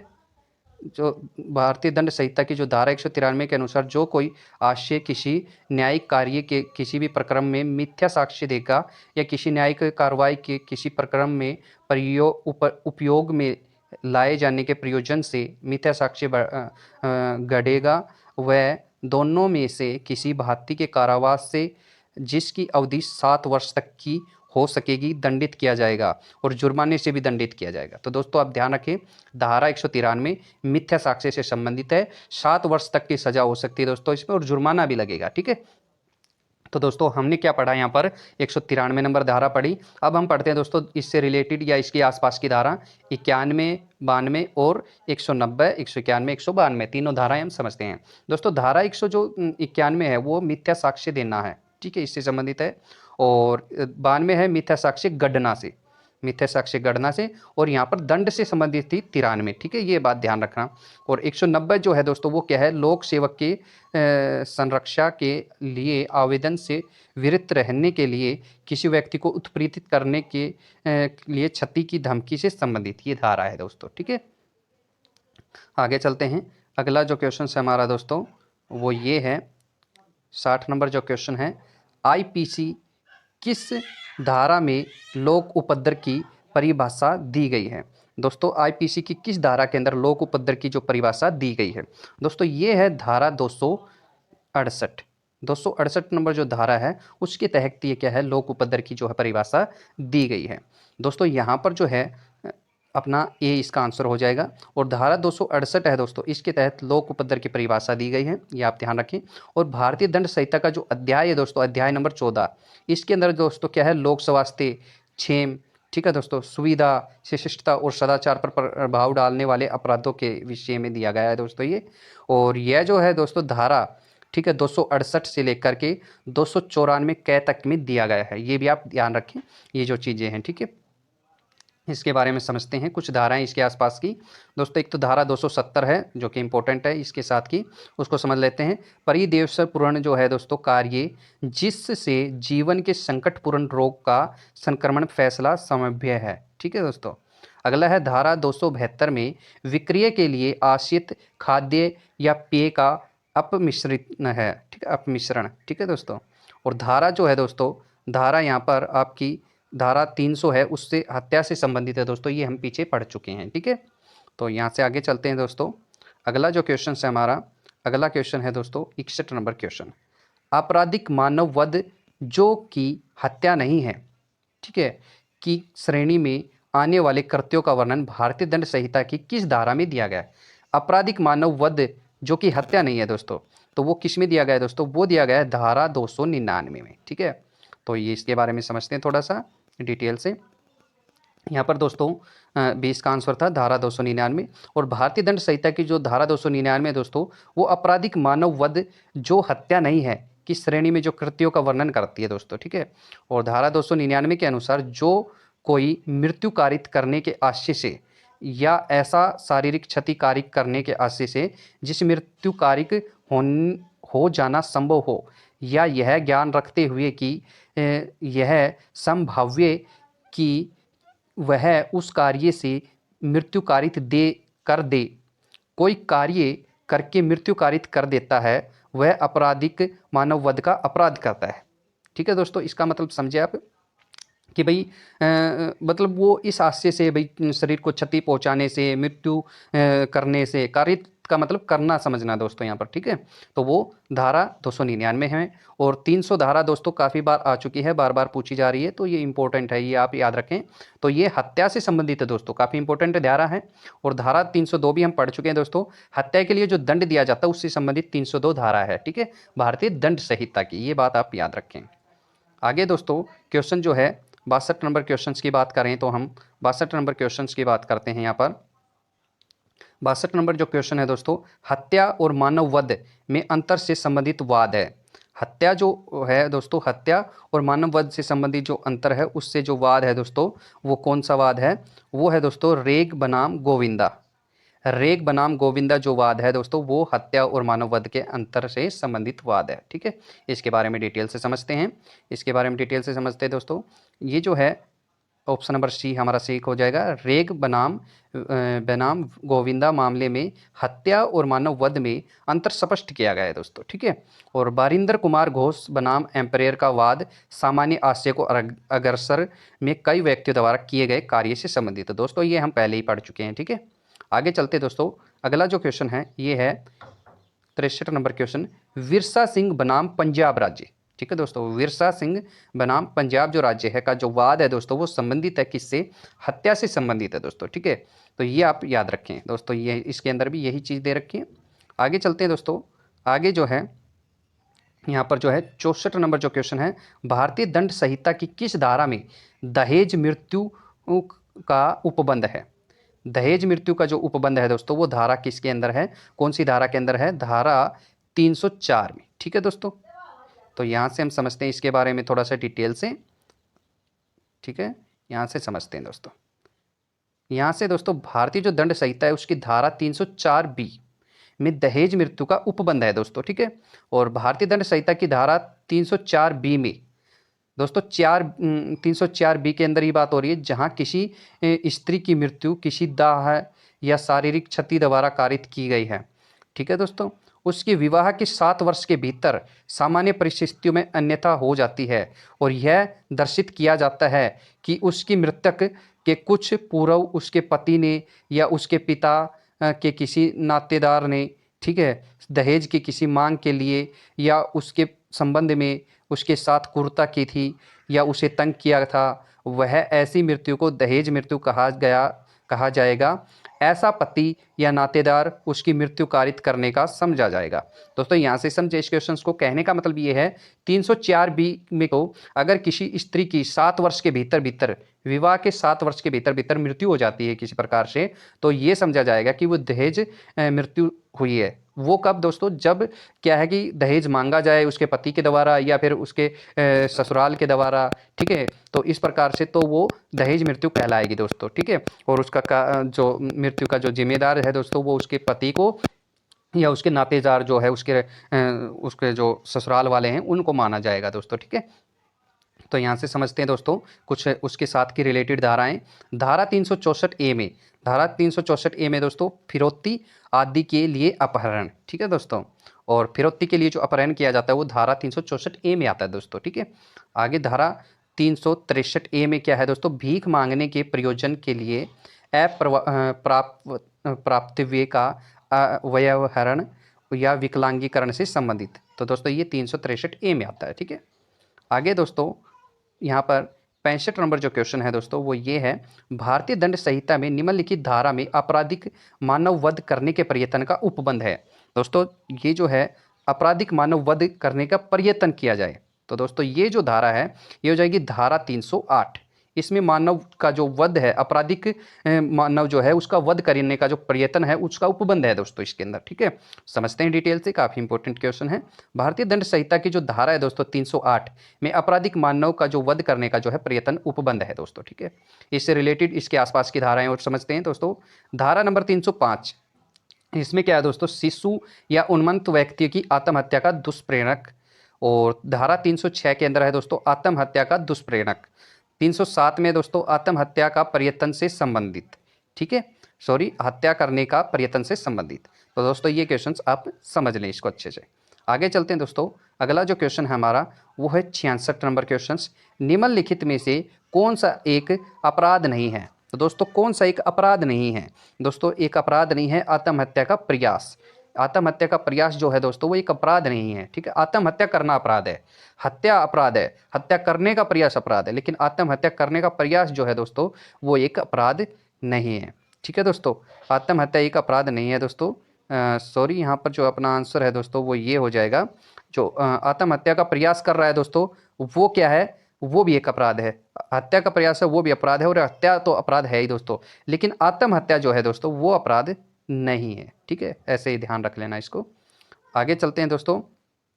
आगे यहाँ पर हम समझते हैं क्वेश्चन जो है हमारा 67 नंबर जो क्वेश्चन है, अपराध के गठन के लिए निम्नलिखित में से किन तत्वों का होना अपरिहार्य है, ठीक है। अपरिहार्य जो है दोस्तों ये हो जाएगा कोई कार्य या लोप किया जाना, ठीक है।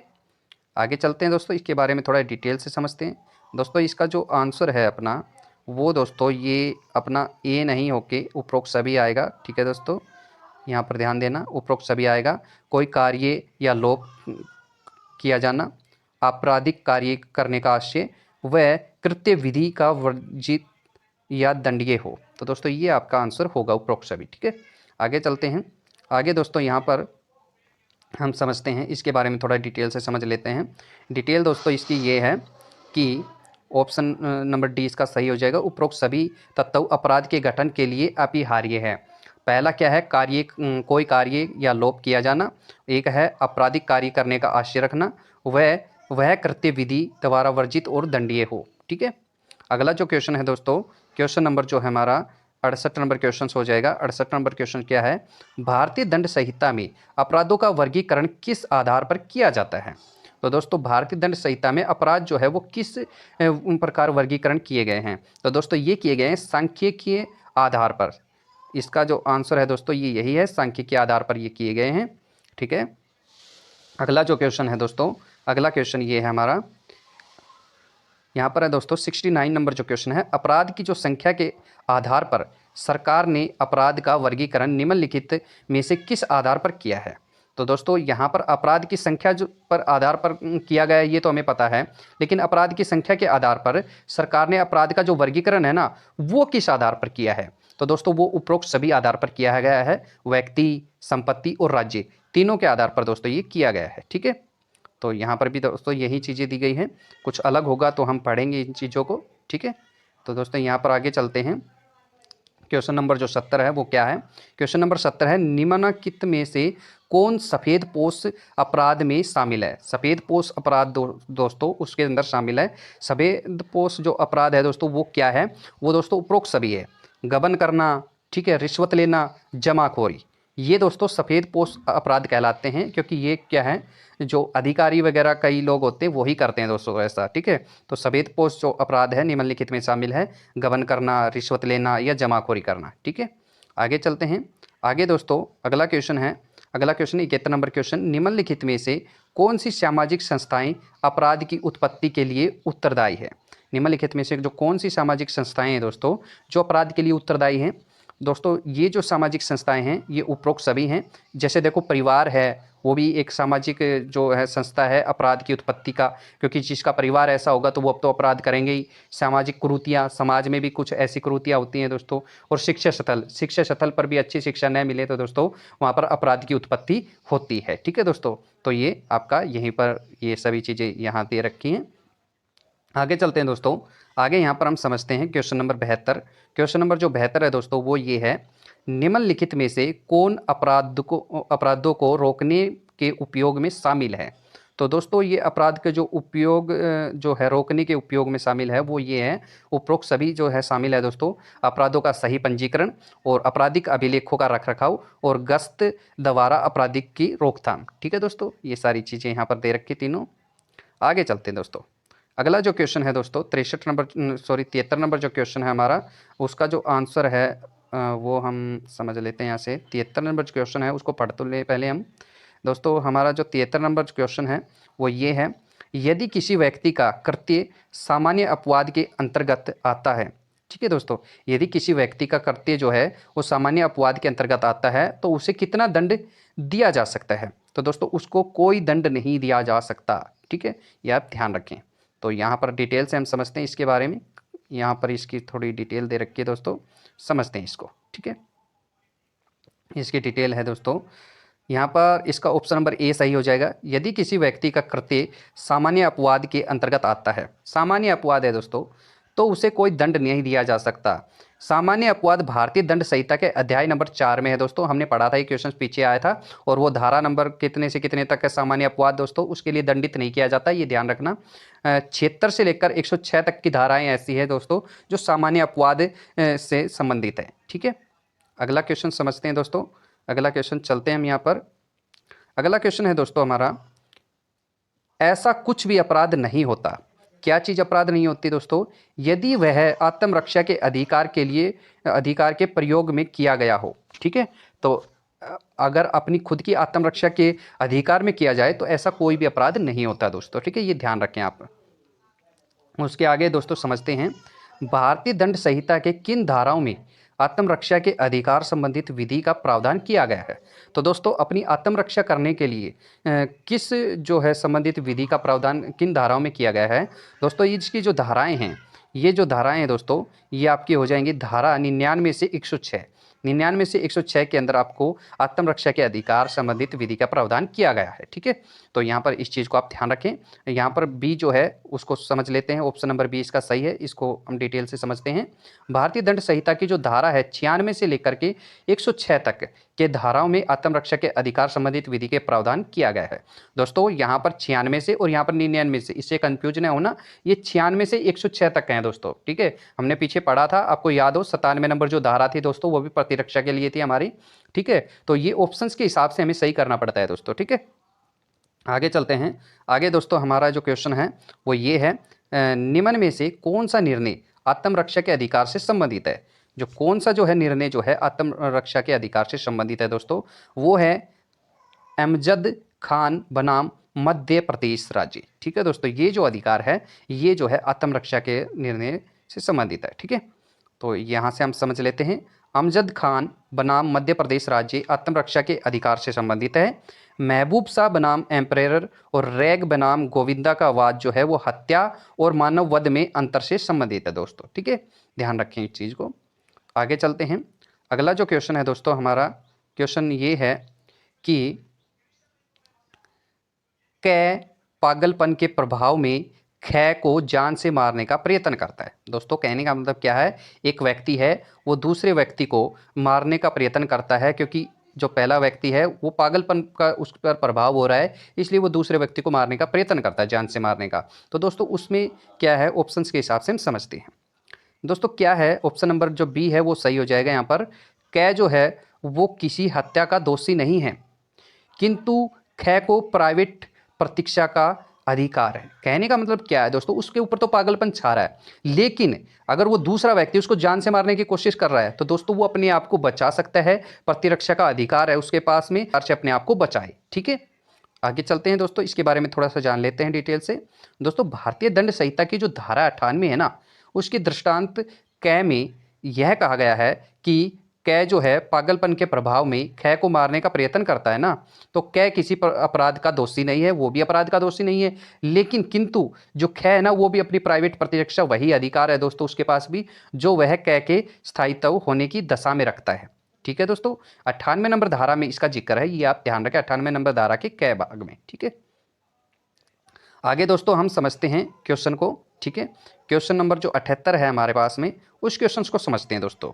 ये जो क्वेश्चन है दोस्तों ये है, ए पागलपन के प्रभाव में बी के प्राण लेने का प्रयास करता है। दोस्तों उसी प्रकार का क्वेश्चन है ये तो, ठीक है। तो दोस्तों इसका जो ऑप्शन हो जाएगा ये हम पढ़ते हैं दोस्तों। जो बै है ना, बै को आत्मरक्षा का अधिकार है, जो बै के ही तो प्राण लेना चाह रहा है दोस्तों, ये तो उसका अधिकार है। यद्यपि ए पागल है, ए पागल है दोस्तों, इसीलिए तो ये कर रहा है, तो उसको अपना क्या है, प्रतिरक्षा का, आत्मरक्षा का अधिकार प्राप्त है। थोड़ा सा डिटेल समझ लेते हैं। इसकी डिटेल तो हमने समझ ली दोस्तों, अभी पहले क्वेश्चंस में यही चीज़ें तो हमने पढ़ी है दोस्तों, ठीक है। तो यही चीज़ें इसके अंदर दे रखी है, ठीक है। 98 नंबर धारा में इसका जिक्र है दोस्तों, ये चीज़ें इसमें बताई गई है, ठीक है। आगे चलते हैं यहाँ पर।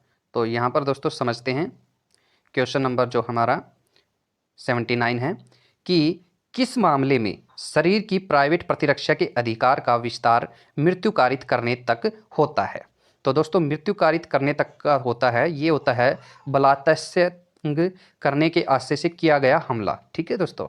तो इसके बारे में थोड़ा समझते हैं कि ये क्या चीज़ें हैं दोस्तों। ये काफ़ी लंबा है तो इसको हम समझ लेते हैं आधा आधा करके दोस्तों। यहाँ पर हम समझते हैं, यहाँ पर है दोस्तों सी जो है इसका ऑप्शन नंबर सही हो जाएगा। भारतीय दंड संहिता की जो धारा 100 है ना, उसके अनुसार शरीर की प्राइवेट प्रतिरक्षा के अधिकार का विस्तार मृत्यु कारित पर कब होता है से संबंधित है। दोस्तों धारा जो 100 है ना उसके अनुसार बताया गया है। वैसे तो ये 96 से 106 तक धाराओं में बताया गया है इसके बारे में, प्रतिरक्षा के बारे में, लेकिन 100 में क्या बताया गया है, धारा नंबर 100 में मृत्यु कारित तक करने तक जो संबंधित है दोस्तों उसके बारे में बताया गया है।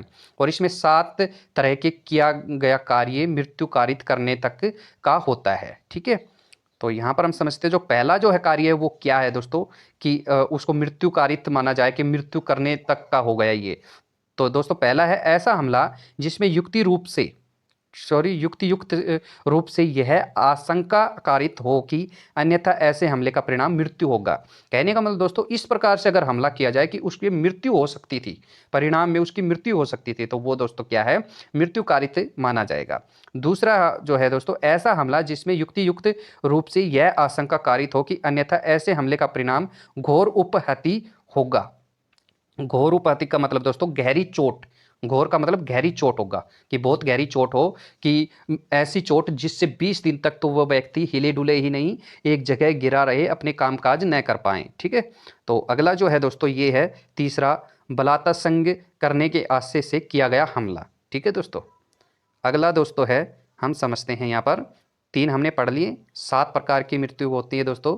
चौथा जो है प्रकृति विरुद्ध काम तृष्णा की तृप्ति के आशय से किया गया हमला जो है दोस्तों। और 5वां जो है दोस्तों व्यपहरण और अपहरण, व्यवहरण या जो अपहरण भी बोल सकते हैं, करने के आशय से किया गया हमला।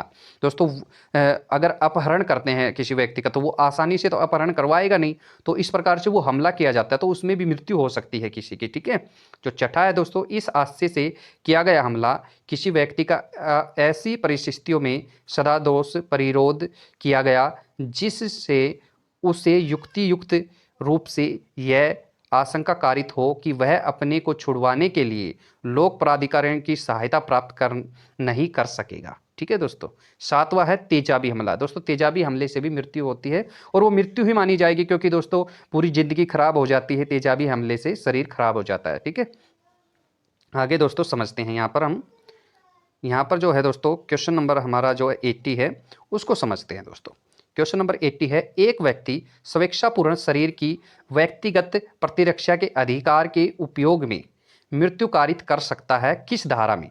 दोस्तों ये धारा अभी तो पढ़ी हमने, धारा 100 जो है वो मृत्यु कारित तक है, तो आपको 2 नाम याद रखने हैं, प्रतिरक्षा और मृत्यु कारित, तो वो धारा हो जाएगी 100। ठीक है, तो यहाँ पर हम समझते हैं दोस्तों 20 का आंसर हो गया। भारतीय दंड संहिता की जो धारा 100 है ना दोस्तों, उसके अंतर्गत एक व्यक्ति स्वेच्छापूर्ण शरीर की व्यक्तिगत प्रतिरक्षा के लिए शरीर के जो अधिकार के उपयोग में मृत्यु कारित कर सकता है।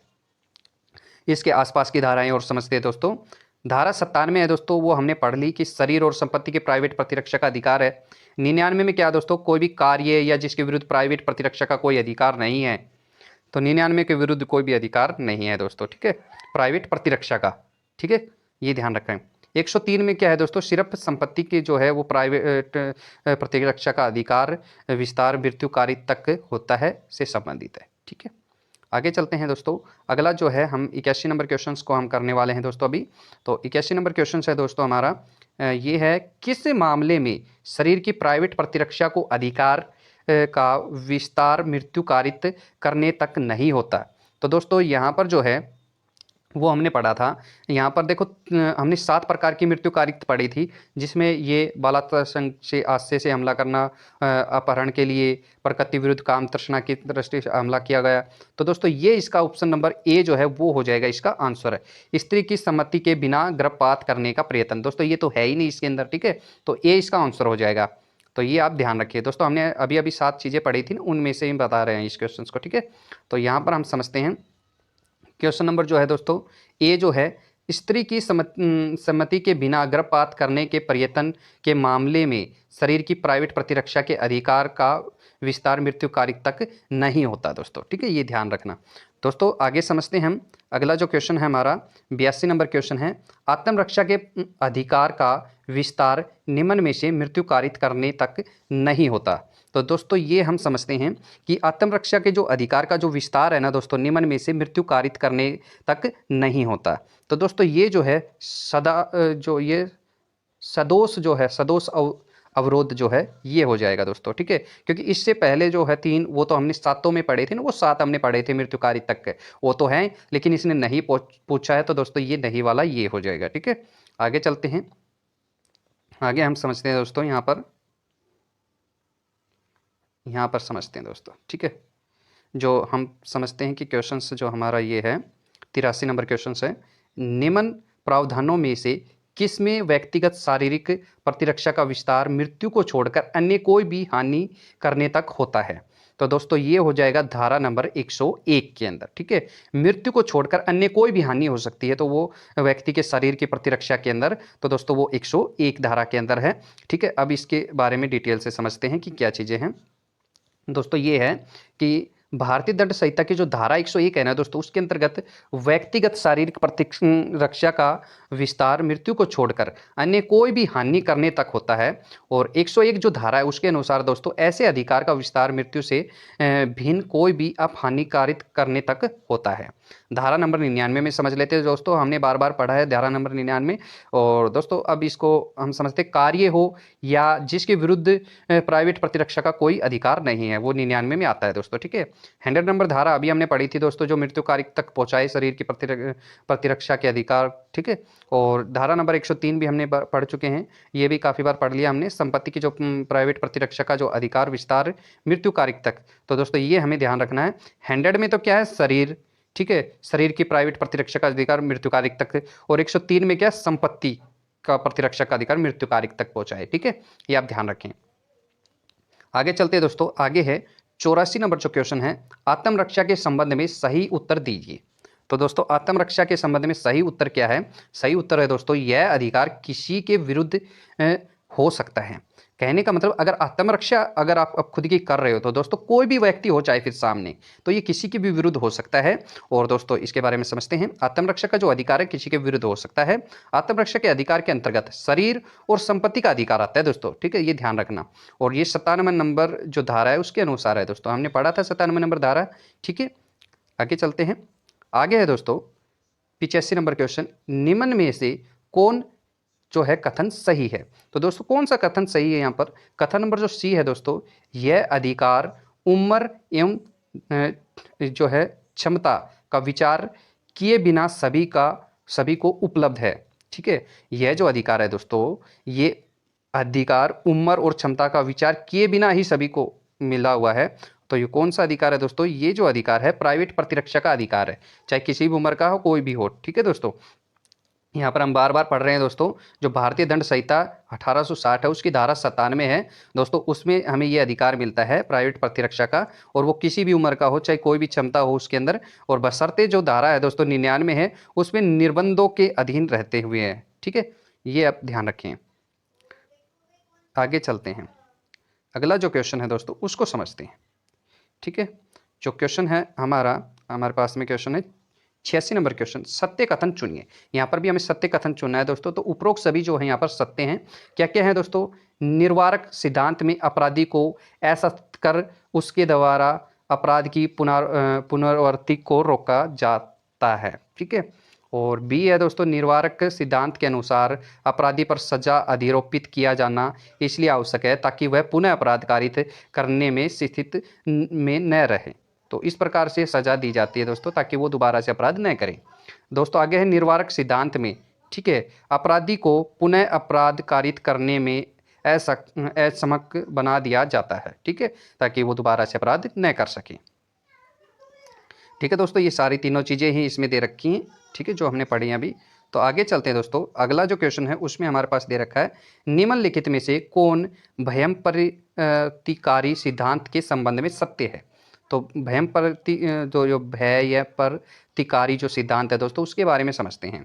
तो दोस्तों उसके बारे में भी ये उपरोक्त सभी सारे सही हैं। ठीक है दोस्तों, कौन कौन से सही हैं दोस्तों, ये आप वीडियो को पॉज करके यहाँ से पढ़ सकते हैं। ठीक है, तो यहाँ पर भी ये सारे यही चीज़ें दे रखी। अगले क्वेश्चन पे चलते हैं दोस्तों। अगला जो क्वेश्चन है दोस्तों वो ये है 88 नंबर क्वेश्चन, अपराध दंड के सिद्धांत की संख्या कितनी है? दोस्तों यहाँ पर क्वेश्चन क्या है, अपराध जो है, अपराध के जो दंड है दोस्तों उसके सिद्धांत की जो संख्याएं वो कितनी हैं? तो दोस्तों वो संख्याएं जो हैं वो यहाँ पर है 5। तो काफ़ी इंपॉर्टेंट क्वेश्चन है दोस्तों, इसको याद रखना आप। ठीक है, तो आंसर जो है दोस्तों वो ए है इसका। यहाँ पर अपराध दंड के सिद्धांत की जो संख्या है दोस्तों वो 5 है। भारतीय दंड संहिता की जो धारा 53 है दोस्तों के अनुसार 5 प्रकार के दंड दिए गए हैं। तो याद रखें, ये भारतीय दंड संहिता की कौन सी धारा में है? 53 नंबर धारा के अनुसार है दोस्तों, 5 प्रकार के दंड दिए गए हैं। धारा 53 के अनुसार अपराधी इस संहिता के उपबंध के अधीन जिन दंडों से दंडनीय है वे ये हैं दोस्तों। तो यहाँ पर 5 प्रकार के दंड है दोस्तों। पहला क्या है? मृत्यु। ठीक है, दूसरा क्या है? आजीवन कारावास देना। तीसरा है दोस्तों ऋणस्थ। ठीक है, और 1949 के अधिनियम संख्या 17 की धारा 2, ठीक है दोस्तों, 2 द्वारा निरस्त है ये। ठीक है, इसको निरस्त कर दिया गया है। आगे चलते हैं दोस्तों, अगला जो हम पढ़ते हैं, क्योंकि हमें यहाँ पर 5 प्रकार के जो है मिले हैं। यहाँ पर चौथा जो है कारावास, जो 2 भांति का है। कारावास किसी प्रकार का होता है, एक तो कठिन या कठोर परिश्रम के साथ, और एक तो सादा ही कारावास दिया जाता है। ठीक है, 5वां जो दोस्तों वो संपत्ति का समहरण। ठीक है, संपत्ति हड़प लेते हैं। और छठा है दोस्तों जुर्माना किया जाता है। आगे चलते हैं दोस्तों। आगे यहाँ पर है सत्य कथन चुनिए। तो दोस्तों यहाँ पर सत्य कथन, ये सभी के सभी सत्य कथन हैं, आप इन सभी को पढ़ सकते हैं, ठीक है, वीडियो को पॉज करके। आगे चलते हैं दोस्तों। अगला जो है क्वेश्चन नंबर 90 है, प्रायश्चित की भावना प्रतिकर के भावना के समान है। दोस्तों प्रायश्चित की जो भावना है वो प्रतिकर की भावना के समान है, यह कथन किस विद्वान का है। दोस्तों इंपॉर्टेंट क्वेश्चन है ये कथन है किस विद्वान का है दोस्तों। ये कथन जो है दोस्तों सामंड का है, ठीक है, सामंड जो है उनका ये कथन है दोस्तों, ठीक है। यहाँ पर भी यही चीज़ें दी गई है। आगे दोस्तों यहाँ पर हम समझते हैं क्वेश्चन नंबर 91। जो क्वेश्चन नंबर 91 है, पूछा गया है सत्य कथन चुनिए। दोस्तों यहाँ पर भी जो उपरोक्त सभी हैं वो सारे के सारे सत्य कथन है, ठीक है। चलते हैं अगले क्वेश्चन पे।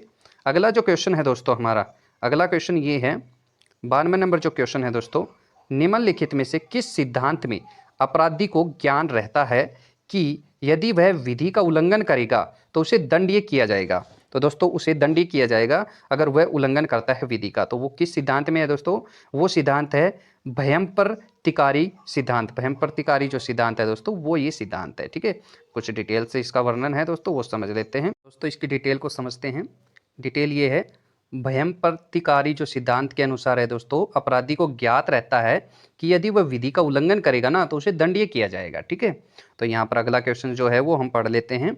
निम्नलिखित में से किस अपराध के सिद्धांत को बल मिला है कि जब पीड़ित व्यक्ति को नुकसान घोषित करने वाले व्यक्ति के विरुद्ध बदला लेने का हक प्रदान किया गया है।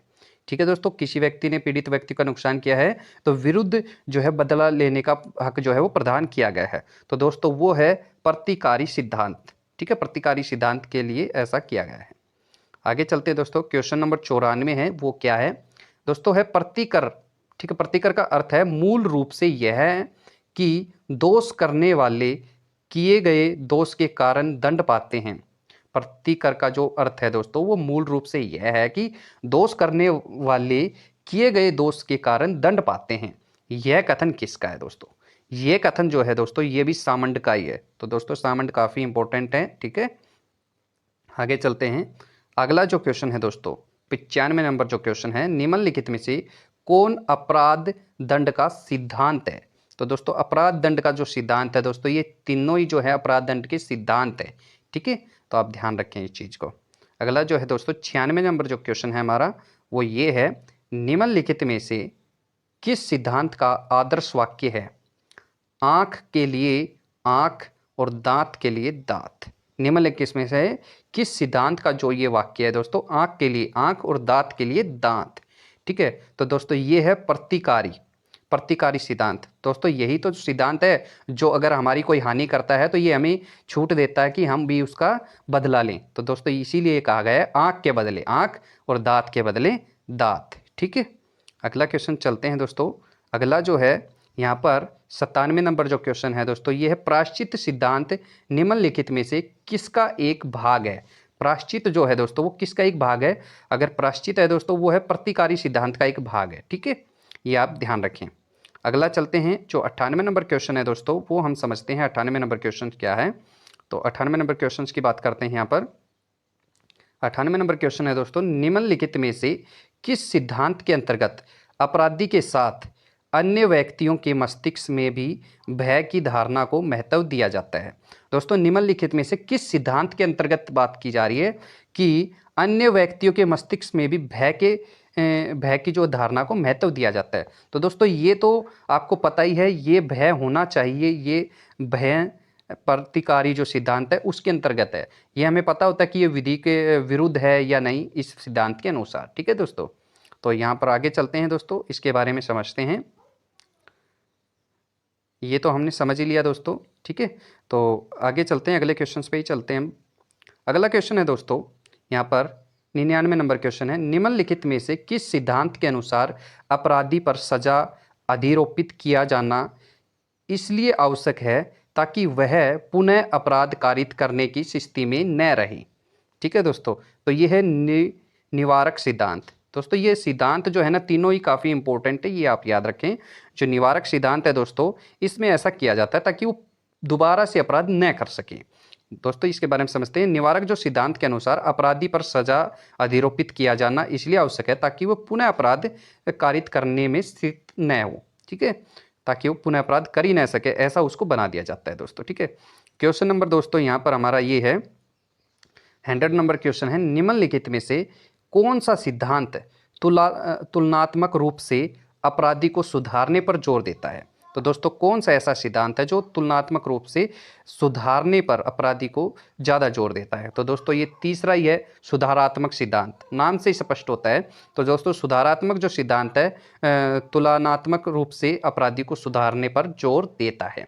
ठीक है दोस्तों, तो आज की वीडियो दोस्तों यहीं तक है। आज हम 100 क्वेश्चन ही करेंगे। ठीक है दोस्तों, बाकी के 140 क्वेश्चन हम सेकंड पार्ट में करेंगे, क्योंकि ये काफ़ी लंबी वीडियो हो जाएगी दोस्तों। ठीक है, तो उसके बाद दोस्तों आपको डरने की ज़रूरत नहीं है। ठीक है, आईपीसी से और सीआरपीसी से, ठीक है, इनसे डरने की बिल्कुल भी ज़रूरत नहीं है। ये क्वेश्चंस कर लोगे तो आपको एक बहुत ही अच्छा लगेगा कि हमारी तैयारी अच्छी है। ठीक है दोस्तों, आपको वीडियो अच्छी लगी दोस्तों तो वीडियो को लाइक ज़रूर कर देना दोस्तों। मिलते हैं नेक्स्ट वीडियो में, तब तक के लिए थैंक यू दोस्तों।